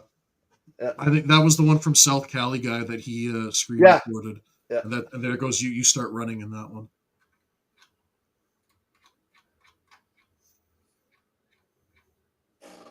There you are. There you are. Neil Sevens, member of the community. That's right. Snyderverse, baby. Yeah, baby. So what you think about this beautiful little truck that they pulled for the people? See, this is what I love. Snyderverse fans for the Snyderverse People that we've never met in person, but when you meet them, trying to get it back. it's such a cool experience. Exactly. Because you can feel like, wow, From a core. just as passionate. Another person who's just as passionate as me, just as passionate as Charles and as Rock. And it's cool So- because it's like you've been interacting with Marcus online for so many years, so to finally see him in person Exactly. at a trending event live is just incredible. Yeah, Marcus. There he is. There he is. Darkseid for Shout out to you, brother. Shout out Marcus. I mean, For crypto. If we were able to pull that, look what we put there. I know. It's amazing. It's unpredictable. Fans, invested, happy. Billboards. By the way, look those numbers up because we got lurkers, obviously. Maybe we got some Wall Street guys. Welcome. Look up those numbers right there. That was in China alone from that article. I Oh, and by the posted way, that- by the way, how many people are we in the United States? Like 300 million, give or take? Oh, Yeah. more than that, Yeah. baby. Well, Over you guys are getting 350 close million. to. Yeah, you guys are getting. All right, close let's to say 50. let's say 350 million ish people here in the United States of America. 330 million views in China in 7 fucking days. On a streaming platform, guys. On a streaming platform. So I ask Warner Brothers this: release the numbers. Mhm. If the movie is a cul-de-sac, if it's the movie is nobody wants to see it, then why the fuck are you hiding the numbers? Pony the fuck up, show the numbers. You want us to shut up? You want us to stop? Show the numbers. But instead of that, no, you sabotage the premiere of Zack Snyder's Justice League with Tom fucking Jerry. You also don't even give Zack any opportunity to promote this live, like major outlets. Zack had to go podcast to podcast and promote the shit on his own. We the fans had to promote it. And we the fans were there pushing, and we're still pushing, and we're going to still push. And here's the funny thing. Imagine, James Gunn, Warner Brothers, if you guys would just release what we asked for. If you only listen to what we're asking, all of this would be yours. All of that. But instead, it went to that truck. Oh, and I got a brother. Okay. I'm going to do a side note here. I'm going to show you guys something else where I put my money. But I'm not going to show it completely. I'll show it in the next stream because it's too fucking big. Hold on. I know. Well, hurry your ass up. He's going to get that centerpiece I told him to put on his kitchen table. There it is.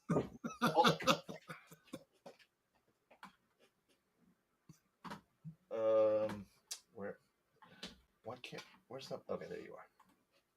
There you go, buddy.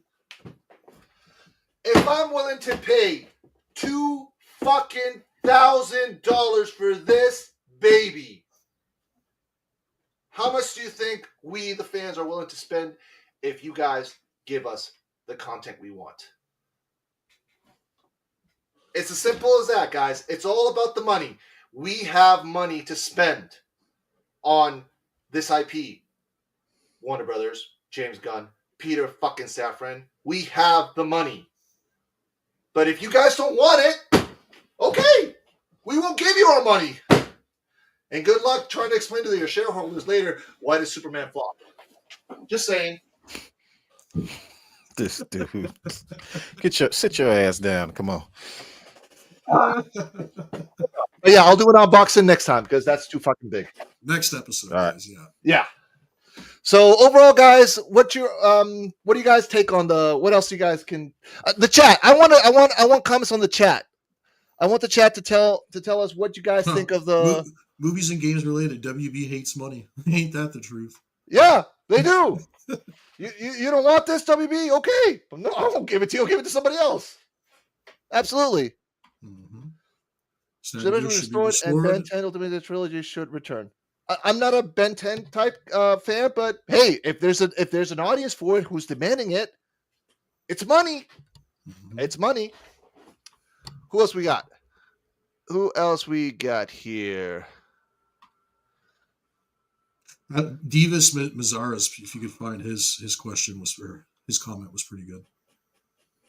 This one? Yeah, that's the one. All right.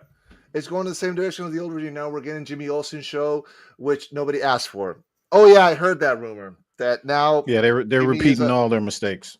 Mm-hmm. Yeah. You guys do realize that this movie, sure, okay, I'll give it's Superman week, sure, it's fine. Let's see how much percentage that the box office drops next weekend. Not only that, but I'm interested to see what it does, what it's going to do tonight, and what it's going to do tomorrow. You know what I mean? Because all the shills that trying to promote this, then yeah, how are they going to explain later when the general audience go see this movie and they're like, no, it sucks. Well, they're already saying it's not going to beat Man of Steel numbers. No, it was never going to beat Man of Steel. Well, I mean, just last week they were trying to say 175 million, 200 million. They stopped promoting that pretty damn quick this weekend. I'll say that much. Wait, what? Mr. Turek spinoff 2 was yes, I heard about that. Oh my god! Mm-hmm. Wait a minute, what? Oh fuck! Anyway, I did hear that Mr. Terrific was one of the better characters in the movie. I will say that.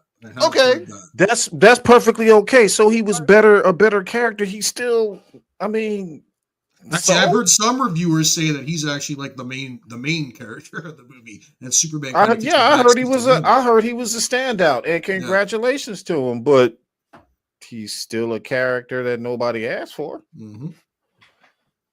Yeah, agreed. Insane. Agreed. All right, Mr. Turek is that dude? Yeah. Okay. Man of Steel was a realistic and epic take on American icon. Gone Superman is a goofy piece of. Yeah, let's go ahead and. Let's okay. Want to go into it? Let's get into it. Yeah, let's go. Ladies and gentlemen, like, share, and subscribe to the channel. Let the roasting begin. All right, guys. Now you can let it all out. What the fuck do you guys want to spill here on? All right. What I want to know is this. I want to know who saw it. Sound off in the chat and tell us what you really thought about the movie. Oh, actually, we have somebody who's coming. Yes, we do. All right. So we obviously. All right. So for full transparency to all you guys. And all the 473 people that are watching us on YouTube. I don't know how many on Twitter, but I'm assuming it's around that. We're neither of us are going to watch the movie. Haven't seen it. Don't plan on watching because we're voting with this. We're not voting. Man, will you put your money up? Put it up or away? Put it away. Put it up. Put your money away, back man. In your wallet. Back in my wallet. I'll put it back in my wallet. No problem. I don't want anybody getting ideas, bro. You on camera. And close that wallet because hashtag. I'm gonna close it and lock it with a key. All right. So as I was saying, damn. Hang on. Hold up. 19. No, I got him. But before that, hold on. I got him. So okay, so what I was saying is we're not watching the movie out of principle, plain and simple. Okay, it's gonna get. We already know it's been leaked. We chose not to watch it. If it comes to streaming, I might see it later. But either way, it's gonna get leaked on clips. We're not YouTube. Contributing to the box office of this, guys. Basically, we're not gonna stand on our integrity and what we have been, what we've been pushing, which was hashtag wallets closed. We are men of integrity here, and we are not going to cave. So we'll see it maybe in a month, in 45 days from now, once it hits the streaming platforms. Yep, absolutely. So that being said, we do want someone who has watched the movie, because we don't want to hear online people did this. No, we want to hear someone live on camera. Hey, did you watch the movie? What'd you think? Because yes, a lot of people want to see our take, but I'm sorry, guys, we're not going to watch the movie. But you guys deserve to see somebody. And before you say watch the movie before we judge it, we already did. Or did y'all forget about how many clips James Gunn released right after he released the first trailer? Yeah. We saw the movie. We just don't know which order all of the pieces were in. That's pretty much it. But we saw and speaking of which order the pieces are in, I heard the pacing was terrible because they had to cut so much shit out of it. I heard the editing was really bad too. Editing was messed up. really Everything. bad, yeah. The shoe, remember the shoe with the focus light? Yeah. But I think they're probably even regretting rescoring the movie, because remember we heard the rumor that they went and rescored the movie. I heard the score sucks in the movie, so I think they're probably regretting that decision. But anyways, let's bring on our guest. Is he here? Yeah, I sent the link on the chat, so he's coming. Just give him a minute. In the meantime, simple single dad. Sorry, single dad. All right, long time lurker. Look forward to y'all every week. Wanted to bless you. Keep up the good work. Theater hop sauce, Superman. Man. Tickets, absolute trash. Watch Man of Steel twice since. Yeah, there you go. Wall is closed. Single dad. Thank you for the super chat, brother. $19.99. We appreciate that. Go and give him a drop. If that thing is making Earth more like Krypton, won't you be weaker around it? Maybe. I'm not about to let that stop me from trying. You might want to step back a little bit. Maybe a little bit more. Can I say the next super chat? There's a little more. Look, he's dying to look at him. Yeah, you can say the next one, brother. All right, Darth Appreciate Vengeance. it again, Single Dad. Darth Vengeance with the $1.99 super chat. Jordiddy. Hashtag Jordiddy. I want you to go to Earth. I want you to have sex with many women. I want you to have children. I want you to bleed out the human race until it's just Kryptonian. Oh, man, the memes I've been seeing are just incredible. Dude, I'm trying to think of a good drop. Should I give him the doofy one? Give it to him. So just in case, and we got Cozy Boy backstage about to come. But let me tell you something. Just in case y'all wondering what we're talking about, just look it up. Let's just say that Russell Crowe's Jor-El and Bradley Cooper's Jor-El, they got two completely different outlooks as far as the human race goes. Oh, I got a perfect drop for him. I got a perfect drop. And Cozy, I see you. Don't worry. We're bringing you in right now. But this is the perfect drop. I see a lot of announcements from about DC and about the DC extended universe and about what they're going to do with the movies. Do you know what I would prefer? Content. Like, I don't think anyone has ever gone to an IMAX to watch a press conference or to like read Twitter. It's like, great, awesome. I'm glad you guys have all of these plans. Shut up and go execute them. Shut up and go execute them. James, shut up and execute. Cozy, welcome aboard. Hello. Hey, what up? What's up? Nice to have you back, Cozy. So, Man, Cozy, look, let me tell you something. Every time I see you post something, bro, I'm like, oh, here we go. Bro,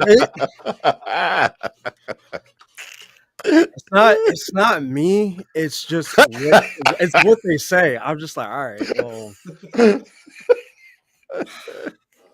So you totally viewed this movie legally at the movie theaters, and you know, actually spent your hard-earned money. You blow it open. You totally, no, I'm kidding. You totally did that and did not illegally pirate the movie. So we would like to get your opinion on this. Oh no, yeah, I was not Captain Jack Sparrow at all. Mm-mm. No, not at all. Absolutely not. So, by the way, just to give reference, I did see Jurassic World and F1 that same night. So, That was So you one can hell of a imagine movie night. how good my night was, and then I got to this, and I'm like, all right, well, so Lay it all out, man. I don't Let it go. look, Let it go. Look, where do I begin? Listen, I don't listen. I don't want to be a hater. That's the thing. I don't want to sound like a hater. But no, don't be a hater. But No, be real. honest. Be honest. No, Just be honest, bro. It's just like what I'm about to say is gonna sound like I'm a hater, and No, you know why it sounds like that? Because people just can't handle the truth. That's all. yeah. Part of look, look. Let me tell you something. Just like you got two sides, you got two pieces of your brain. You either gonna like it or you're not. Yeah. It shouldn't matter what you're a fan of. Either you're gonna like it or you're not. Go. Okay, so I can't wait for this. All the people who mentioned the Dark Knight, I made the tweet. You mentioned the Dark Knight. You have the nerve to critique and poke at Snyder's movies. I don't understand how people are like praising this movie. This movie, this is to me the worst comic book movie ever. And I don't like say that out loud a lot. So this is like let me tell you how bad it is. Wonder Woman 84, Justice League, and Thor: Love and Thunder. That's where that is. That's how bad that movie is to me. On those levels, eh? Like, okay, so I went into it watching it. I'm like, all right, cool. Starts off with, I don't know why he went with this weird, like, okay, we're gonna put this title explaining everything. So 3 years ago, or like 3 decades ago, Metahuman showed up. Then 3 years ago, like I think they said like Superman showed up then, and it was just like, all right, like this is a weird way of like giving your exposition, but all right, cool. And basically everything you've seen from a TV spot, trailer, that 5-minute preview, you basically seen the movie. It's basically what you said. You've seen the movie already. It's just, okay, how did we get, what order is this movie in? How do we get here to here? That's really it. There you go. This movie had no like weight to it. And if that's what you like and you actually enjoy this movie, cool. That is, hey, don't take anything I say like disrespect, like ignore it. I don't like if you really enjoyed it, but do you know the question that the thing that eludes me? The thing that eludes me is this. I get the you liked it. I get that part of it. Right. What nobody is being clear on, as far as Snyder fans, I'm sorry, Gunn fans go, is why. Nobody has successfully answered the question as to why you like it. And not only that, I'm talking full-grown adults, because these are adults that are saying that they love this movie. So I'm trying to, from an adult standpoint, I am trying to see what they saw in this movie that made them, as 32-year-olds, 42-year-olds, whatever, like that movie. You understand what I'm saying? Yeah. What I want to know too is why these adults prefer this iteration of Superman over what we had and what we could have had as well. I think that's a whole other conversation there. I think it's multiple things. I think they say like people haven't seen Superman on the big screen in a while, and it's like, okay, I understand that aspect, and then the other aspect they're gonna say is like they don't. I don't agree with this critique, but they always say I didn't like Snyder's realistic dark take on Superman, which is like that's not what that was. But all right, so they want this weird one-dimensional Superman that like either they thought that's what they were getting, or not what they're getting, that they thought that that's the Superman they got when they were younger. Because like even younger, like even the lighthearted Superman stuff, it's like, yes, there's goofy stuff in it, but at least the story is like interesting and like carries. So with this film, I don't understand it either, because it's like the writing is not good. You can only do so many things when it comes to a film. If you're gonna do campy and all that, make sure your visuals is good and make sure your story is good. So at least then it's like, hey, it was campy, but I had a great time. This script was not good. It was like this is supposed to be about Superman, but Superman's getting beat up. You have Mr. Terrific scolding Superman and like not like the Justice Gang, which is Justice Gang want to like not help Superman. And it's like, okay, I get the whole them not seeing eye to eye with each other, but like they're heroes also. Why would they not also just decide to like, I may not agree with you, but let me go out and just save the day also because it's their heroes. That was weird too. I was just like, that's a weird decision. Trying, oh my God, it was so like because there's a couple things I wanted to ask you about real quick though. There's the narrative that this is a vulnerable Superman, that this is a Superman who gets beat up a lot in this film.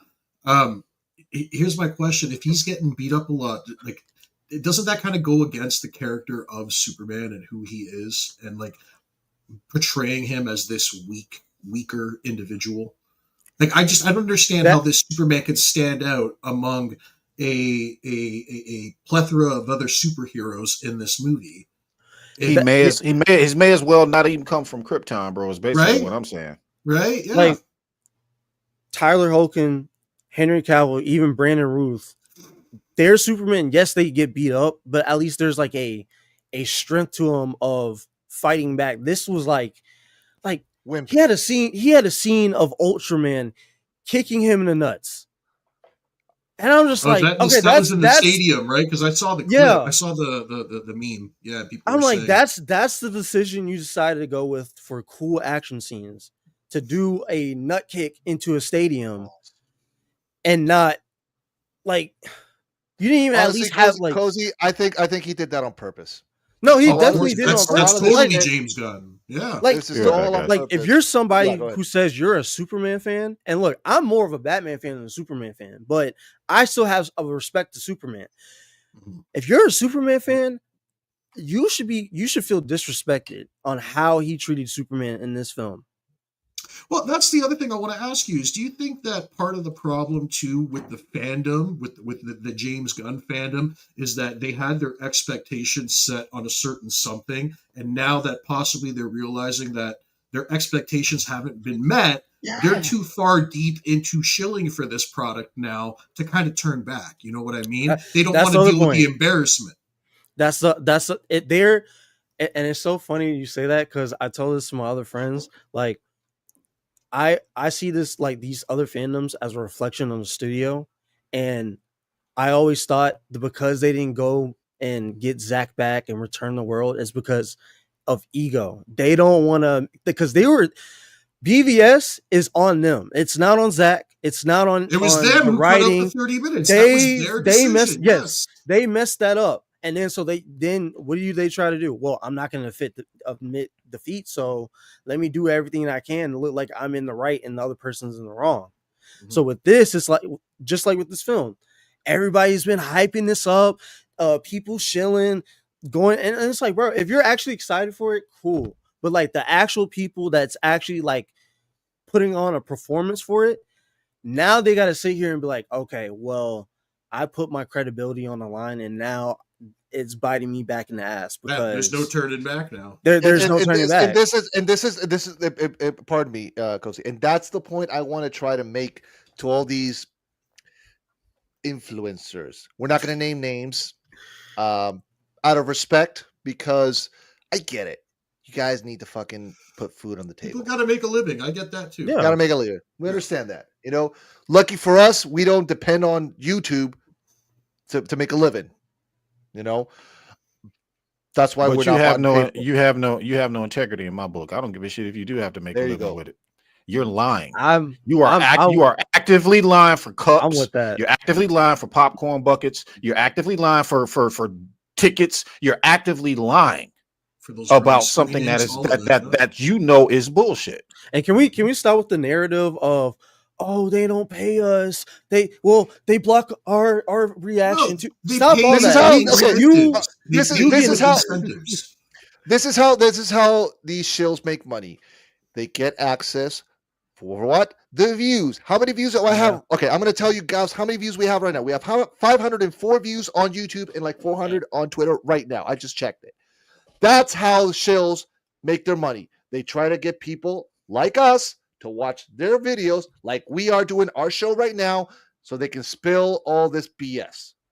And I get it. Some of you guys, they got to make a living. That's fine. But what Charles said, you know, there's a fine line. I don't want to, man. I don't want to hear that shit. I don't want to hear that shit. Look, integrity means something to me, man. Your personal self and who you are, that means something to me. And these people are lying, bro. That's just like you being a radio host, and then you go to commercial and you telling somebody to buy this particular sleepy time tea, and you don't know shit about the sleepy time tea. Yeah, you trying to make money on you. No, that's look. I think never ever. That's what the majority of the YouTube space has become, Charles. Exactly. The moment I see somebody with the title social media influencer in their title on Instagram or X, I'm just like, so you lie to people. You're influencing people to lean towards your side so you can get things from these companies. That's all you're doing. And they trust you too. That's the thing too. I always say digital pimps and hoes. I compare it like this. That's all it is. For me, in my friend group, people come to me and ask me like, yo, is that movie good? I tend to see movies early now, but like they'll ask me, oh, was the movie good? Or is this movie worth going to see? Have you seen this yet? Da da da da da. Right. So they're somewhat like wanting, like, my opinion has somewhat of a weight to them, regardless. They value what you think, yeah. Right. So if I tell you, oh, go see this movie, it's great, 10 out of 10, da da da, and it's not that, you're gonna come back and then look at me like, Cozy, what were you smoking? Yeah, like how are you saying this was a 10 out of 10? And exactly. You have no idea what you are doing to people when you are getting up there lying. They are believing, if they follow you, they are believing everything you fucking say. They believe this shit. Yeah. And they are so stupid and so fucking frontal lobe is so underdeveloped, they just don't think, oh, I follow this guy, he must be telling the truth, I'm gonna go see Superman. And then now you gotta cope yourself into believing that film was good. Yeah. Tyrone Magnus, and shout out to Tyrone. If you're watching, brother, you made a very good point. So he said, now he's been in the game for a minute. He's got like 2 million followers and all that other kind of shit. So he's been in Hollywood. He said that he used to get shit from WB, Disney. He used to do that shit. The moment he started telling the truth, and he put a video out on this. The moment he started telling the truth, guess what? No more incentives went away. No more behind the scenes. No more backstage shit. Was this the last video he did? Yeah, it was a couple of videos that he did. I think it was it the last one or one? Yeah, you know where I've been, so I gotta catch up on. I think it's the last video he did, but yeah, go check it out. Just go to it and you'll see. And he said it. He said that the moment I start telling the truth is the moment I stop getting that shit. And that's the sign right there. There it is. You know what's so crazy? Shout out to you, back to Tyrone. It's so crazy. We'd love to have you on the show. Come to the show one day, and we can talk about this. What's so crazy is, you can believe Tyrone, because me as a person that's not even, I'm just a guy who goes to community college, and this is why we brought you on tonight, Cozy, because I pay attention to what's going on, and it's like, yo, okay, so this person who's been hyping the Superman movie up, now I'm seeing you taking pictures with so and so and so. And here's the thing, I'm not trying to sound hypocritical, because look, I would love to go to a premiere and to a movie I'm excited about and meet the cast and all that. The issue is you're not being honest, and because like if I'm doing a review and I'm coming back and be like, yo, I just came back from, let's just say, this Captain America movie, they flew me out, da da da da. Hey guys, I had a great time, but I'm gonna still be unbiased about the film and give my review of like, hey, these are things I didn't like, even though I had a great time. Here's the things I didn't like. Here's the things I like. See, and unfortunately, I don't think the studios are interested in that. But what I think should be happening is you should, if you're going to cheerlead for a movie, that's fine. You can cheerlead for a movie, but don't call yourself a reviewer. Don't give your opinion on the film after you've been cheerleading for the movie for 5 months. You know, because we already know what direction you're going to lean. You have a very skewed view. You're a cheerleader, not a reviewer. Stick to your corner. You know, that's kind of how I don't care if you get money or you get stuff. That's payment to me. That's payment for services rendered. I don't want to hear that shit. You're getting I want to share tickets. I want to share this. Hold on. I want to share this. Hold on. It's this one right here. And let me make it a little bit bigger. You want me to read it for you? Please.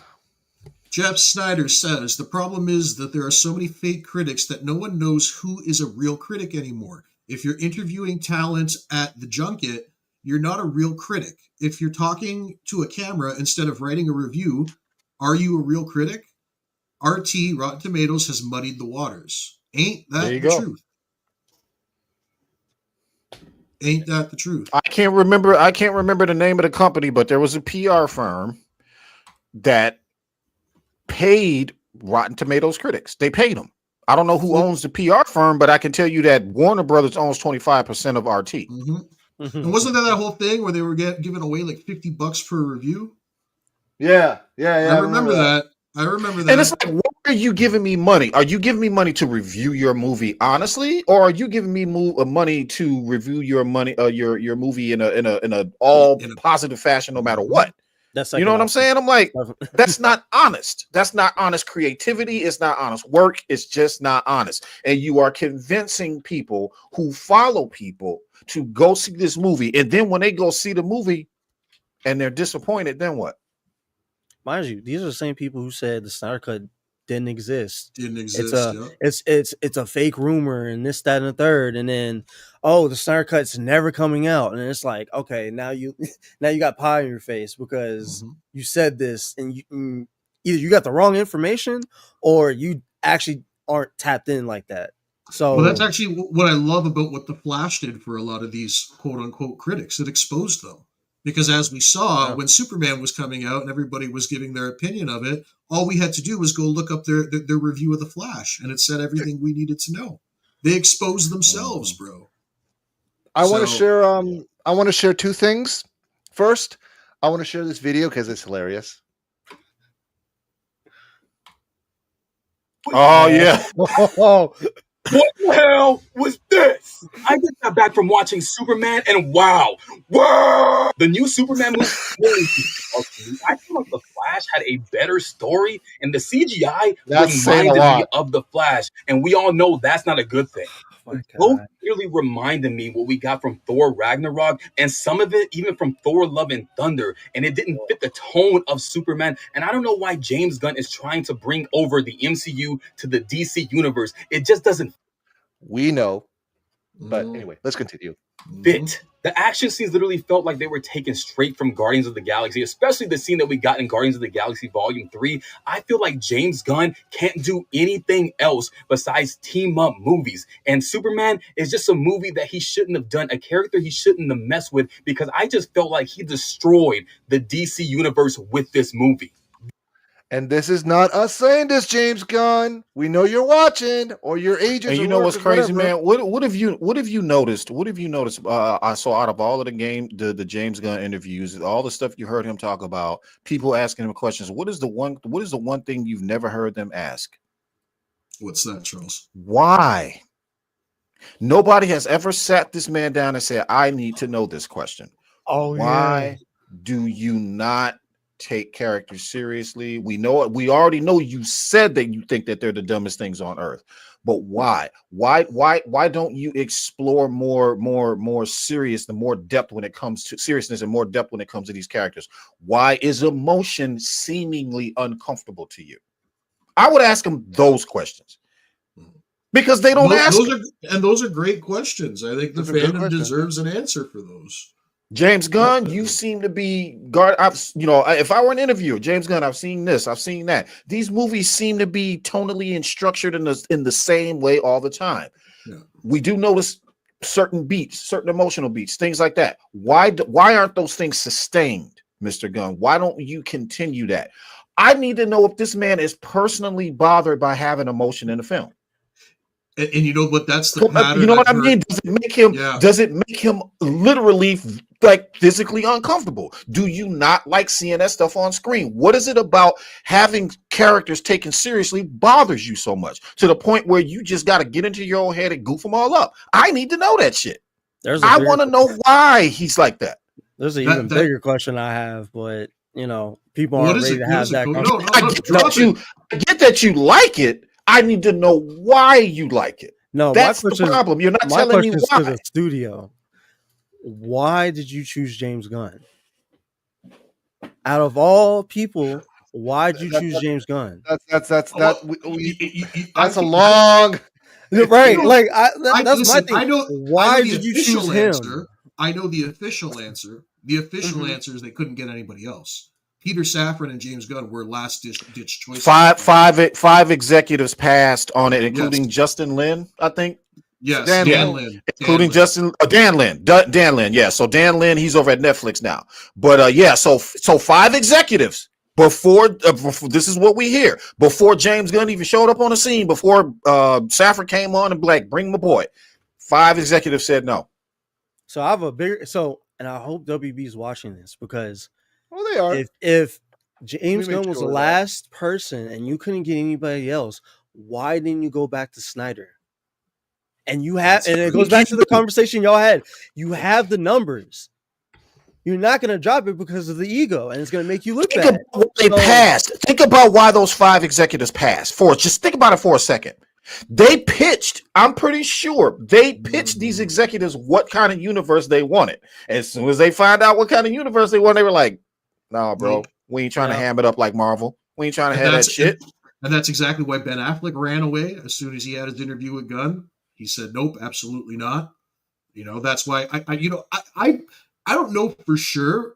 Like, I'm not 100% on this, but I think there's probably a good chance that James Gunn maybe gave Henry the opportunity to continue, but Henry could have turned it down and said, "I don't want to do this version of Superman." And I think now seeing this, that's probably the more likely scenario, is that Henry did not want to do this interpretation of Superman. Yeah, before you go on, Rox, I want to say anybody that's coming into the chat now, if you're still here, go ahead and hit that like and subscribe. If you have any last minute questions or comments, go ahead and throw it in the chat. We are getting ready to shut this down here in a few minutes. But yeah, go ahead, continue, Rox. No, that's starting to. That's what I kind of am starting to feel like. I feel like Ben Affleck. I feel like Henry Cavill. They were probably approached, and they probably said, "This is the direction we're going. Take it or leave it." And they probably said, "No, we're not doing this." Said no, exactly. That otherwise anybody that was with that would have been like, "Cool, I'll do it." And James Gunn was the only one that was like, "I'll do it. I can do it." Yeah, motherfucker, we know you can. And it's so crazy, and I'm not going to say my idea because it's like I don't want him to use it. But there's a way of doing a Superman that fans are asking for in a correct way. It's just they chose the wrong person to do it. Well, we would have had, dude. In my opinion, we would have had Man of Steel 2 with Christopher McQuarrie, and I think he would have crushed it.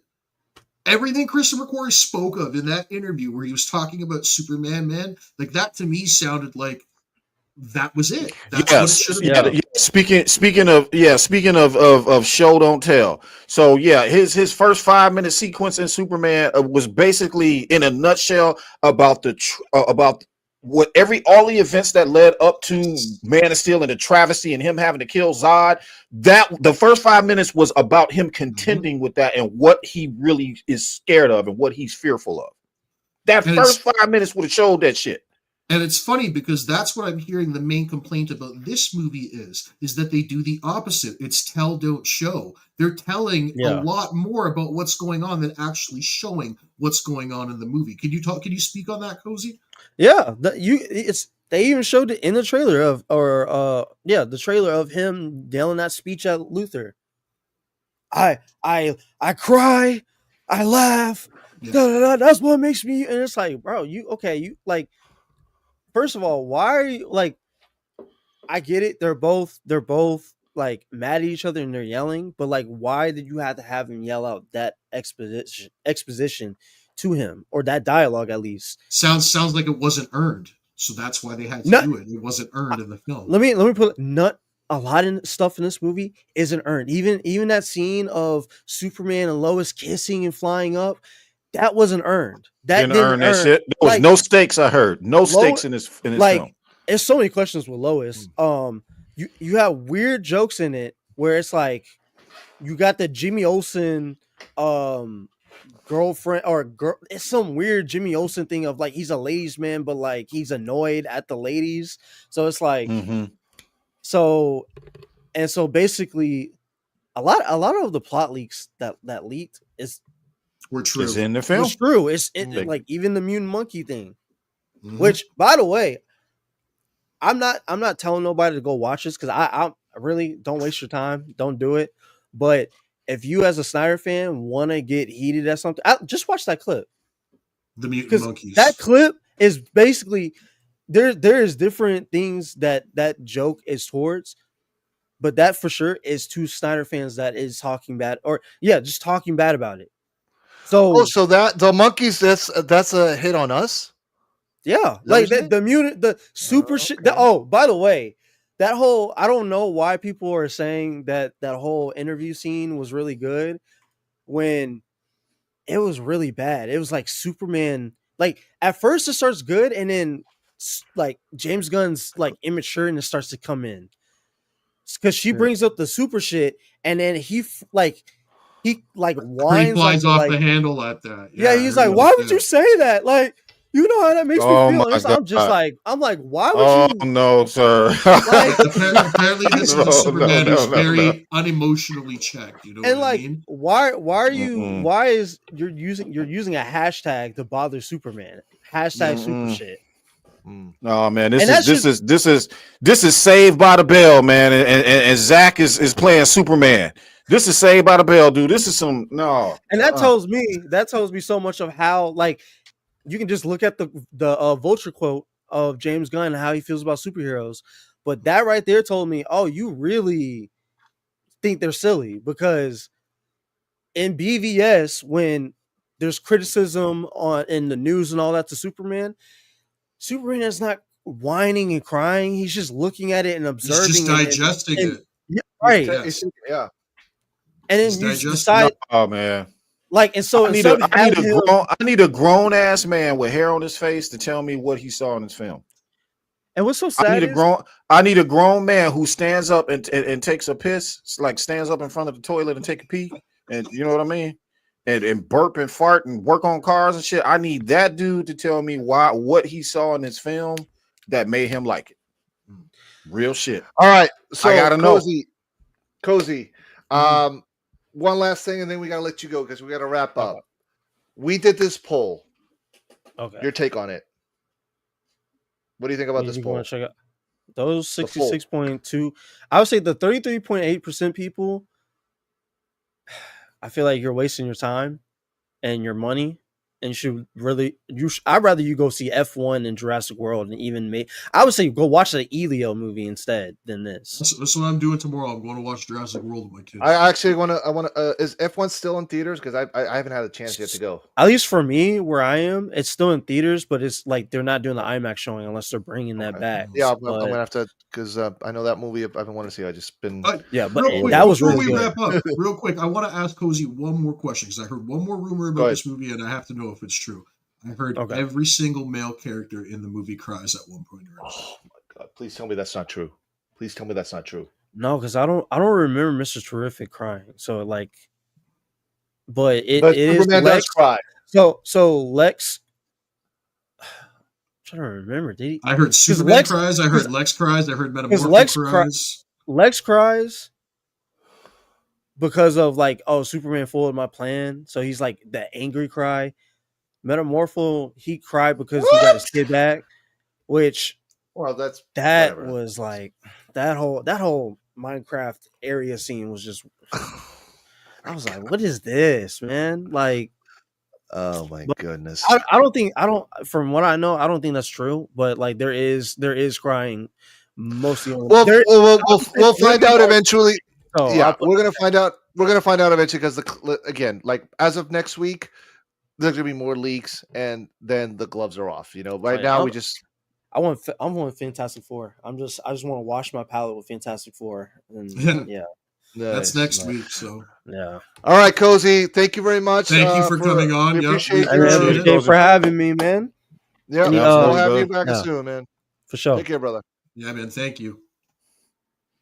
All right, guys. we are down to the wire. Final thoughts, guys. Everybody, again, we are getting ready to wrap up here. We're going to try to wrap this up before the bottom of the hour, right? Yep. It was But 11, before that, 11:15. Charles. So before that, yeah.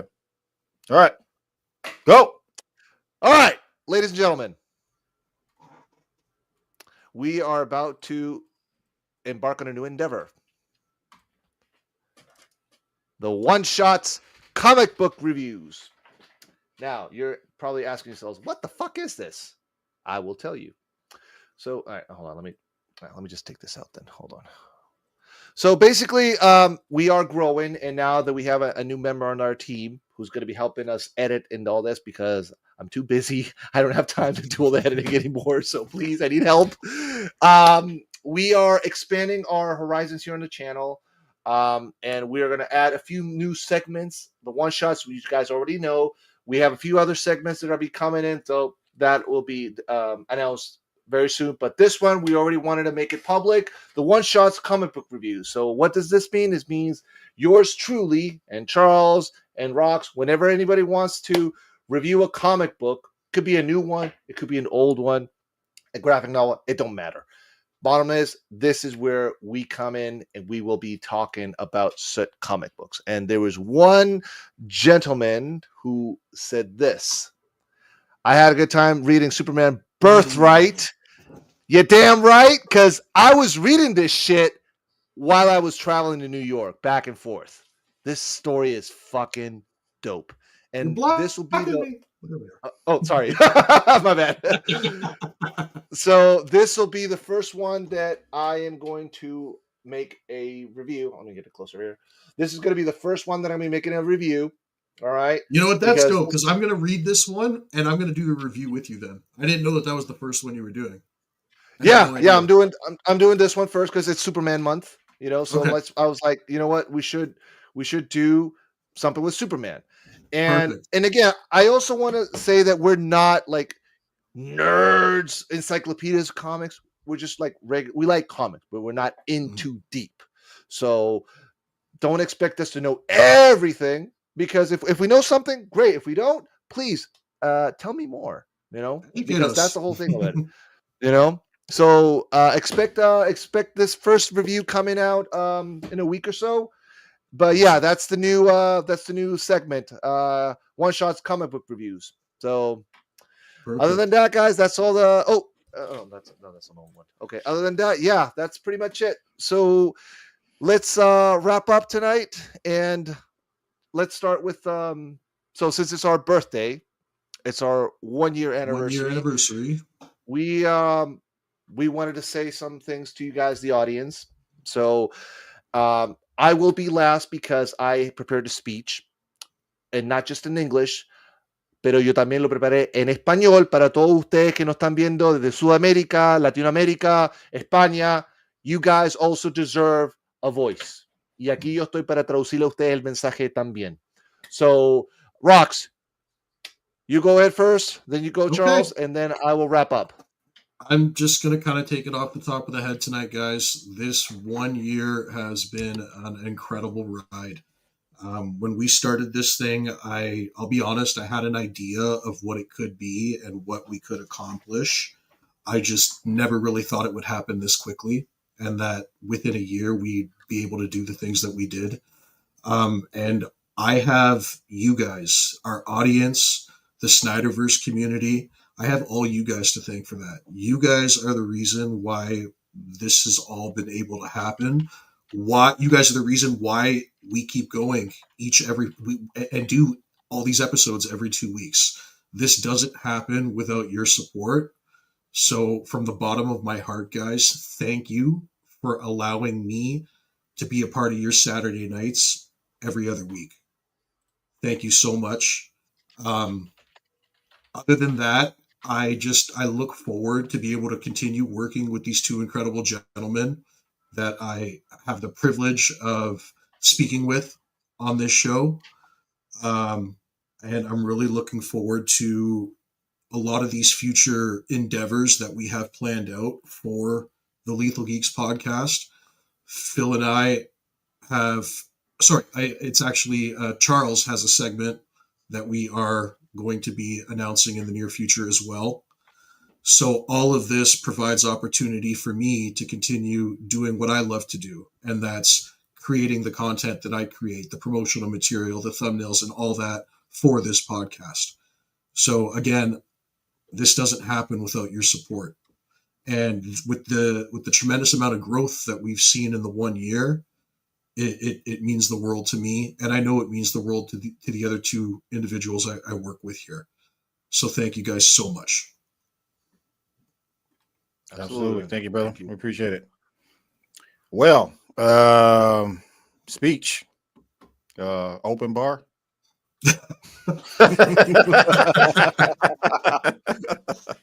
Don't spoil it. Look, No, just kidding.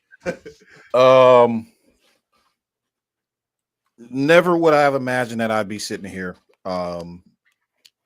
I generally wasn't into this stuff. I mean, I've always been a movie buff. I've always liked comics. I've always enjoyed those things, but those things were enjoyed singularly.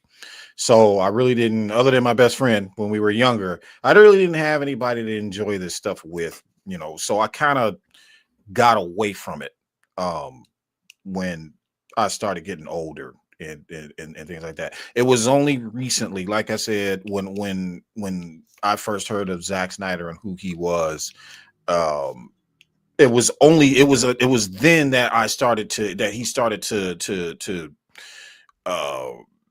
reignite a flame into comic books and comic book movies and things like that for me. And Man of Steel was like I said, that was what set it off, and what for me put him on the map as one of the greatest CBM directors of all time, was Man of Steel. I said, he can only go up from there, and he did. After Zack Snyder's Justice League was released, you guys know my journey. I started looking for people like me. I ended up running into these gentlemen here, Rock Talks and Phil, and we set it off from there. And it's been, actually, we've had this show for a year, but we've been doing this for what, 3? We've known each other for at least 3, right? Almost. Yes, sir. Yes, sir. 3 years. So I just want to say thank you to these two gentlemen for contributing, and Brock's giving his insight about marketing and strategy and all of that stuff.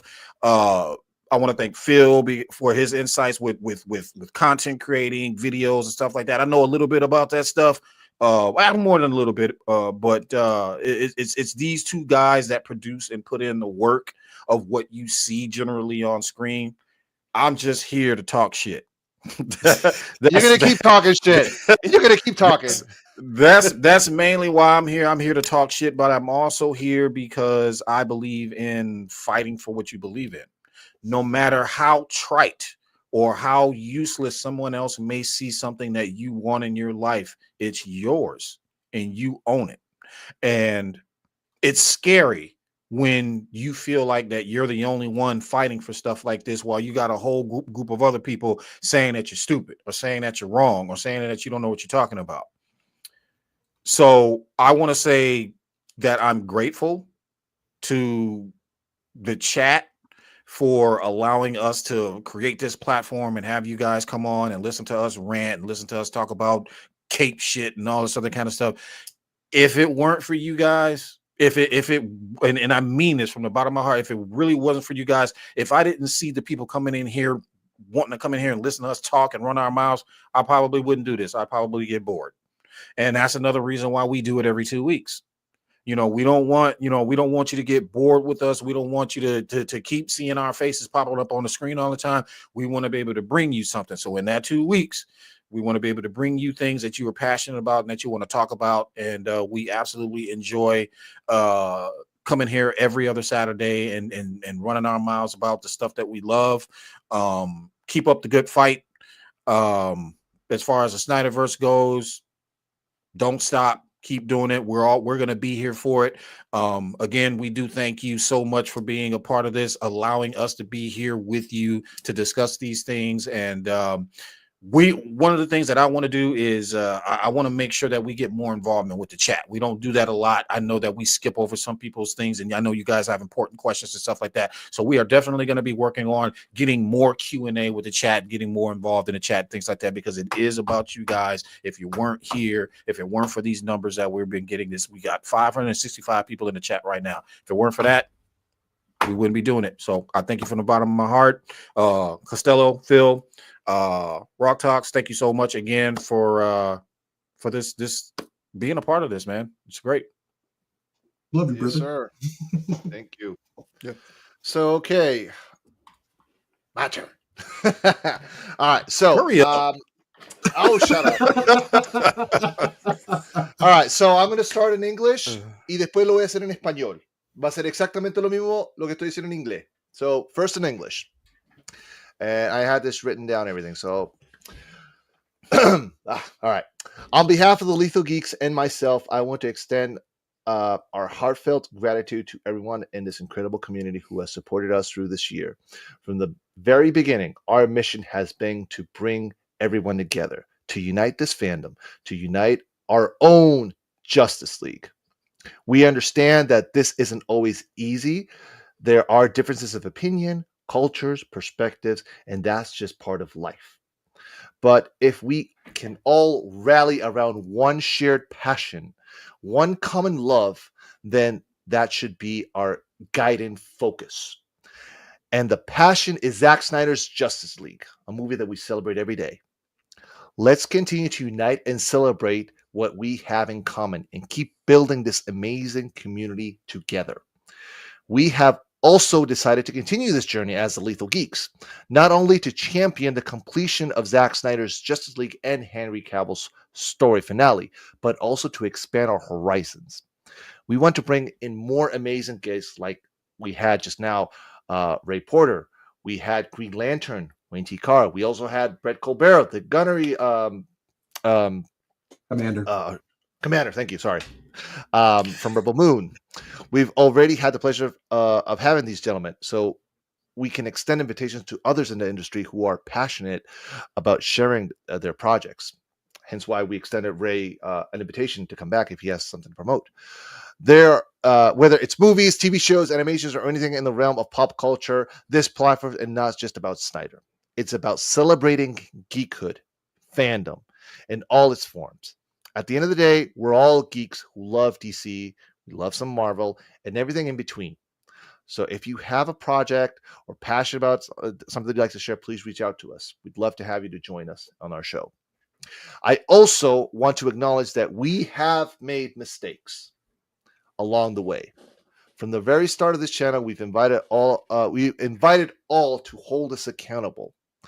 If we've ever said something inappropriate or made a misstep, we want you to know that we're open to constructive criticism. Our email is always available for you to reach out, and we generally appreciate feedback that helps us grow. Of course, our platform is not about being lectured or told how to run our show, but we do listen when we realize we've made mistakes. This year has been a learning journey for the three of us. We've taken steps to reach out and make things right, and we've gotten it wrong. Some relationships have grown stronger, others have gone separate ways, and that's okay. We know it's important. We know it's impossible to be friends with everybody, but we believe in collaboration and working together towards our common goal. Now, I'm gonna go in Spanish now, boys. En nombre de los Lethal Geeks y de mí mismo, quiero extender nuestro sincero agradecimiento a todos los que están en esta increíble comunidad que nos han apoyado durante este año. Desde el principio, nuestra misión ha sido reunir a todos, unir a este fandom, unir a nuestra propia Liga de la Justicia. Sabemos que no es siempre fácil. Hay diferencias de opiniones, culturas y perspectivas, y eso es parte de la vida. Pero sí todos podemos unirnos en torno a una pasión compartida, en un amor común. Entonces, eso debería ser nuestro enfoque principal. Y esa pasión es Zack Snyder's Justice League. Sigamos unidos, celebremos lo que tenemos en común y sigamos construyendo juntos esta comunidad increíble que tenemos. También hemos decidido continuar con este viaje como los Lethal Geeks, no solo para defender la finalización de Zack Snyder's Justice League y el cierre de la historia de Henry Cavill Superman, sino también para ampliar nuestros horizontes. Queremos invitar a invitados increíbles como los que tuvimos ahora, con Ray Porter, Wade T. Carr, Brett Colbert, que hemos tenido el placer de extender y recibir invitaciones, a otros de la industria que estén apasionados por compartir sus proyectos, ya sean películas, series de televisión, animaciones o cualquier cosa en el mundo de la cultura pop.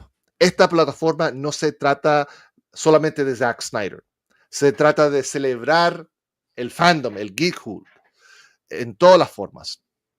Al final del día, todos somos geeks y amamos DC, amamos Marvel y entre medio de otras cosas aquí y allá. Así que si tienen un proyecto o una pasión que quieres compartir, por favor, contáctenos a través de nuestro correo electrónico.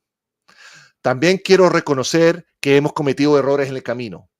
Desde el comienzo de este canal hemos invitado a todos que nos hagan rendir, que nos critiquen, nos hagan rendir cuentas. Si alguna vez dijimos algo inapropiado o cometimos un error, queremos que sepa que estamos abiertos a la crítica constructiva. Nuestro correo electrónico siempre está disponible para que nos escriban y de verdad apreciamos comentarios que nos ayuden a mejorar y crecer. Por supuesto, nuestra plataforma no se trata de recibir sermones ni que nos digan cómo dirigir nuestro programa, pero sí escuchamos cuando nos damos cuenta que hemos cometido un error. Este año ha sido un proceso de aprendizaje para los tres y hemos tomado medidas para acercarnos y enmendar las cosas cuando nos hemos equivocado. Algunas relaciones se han fortalecido y otras han tomado rumbos distintos y eso está bien. Sabemos que no podemos ser amigos con todo el mundo, pero creemos que la colaboración y en trabajar juntos por objetivos comunes. So that being said, guys, we want to thank you all for being a part of this journey with us.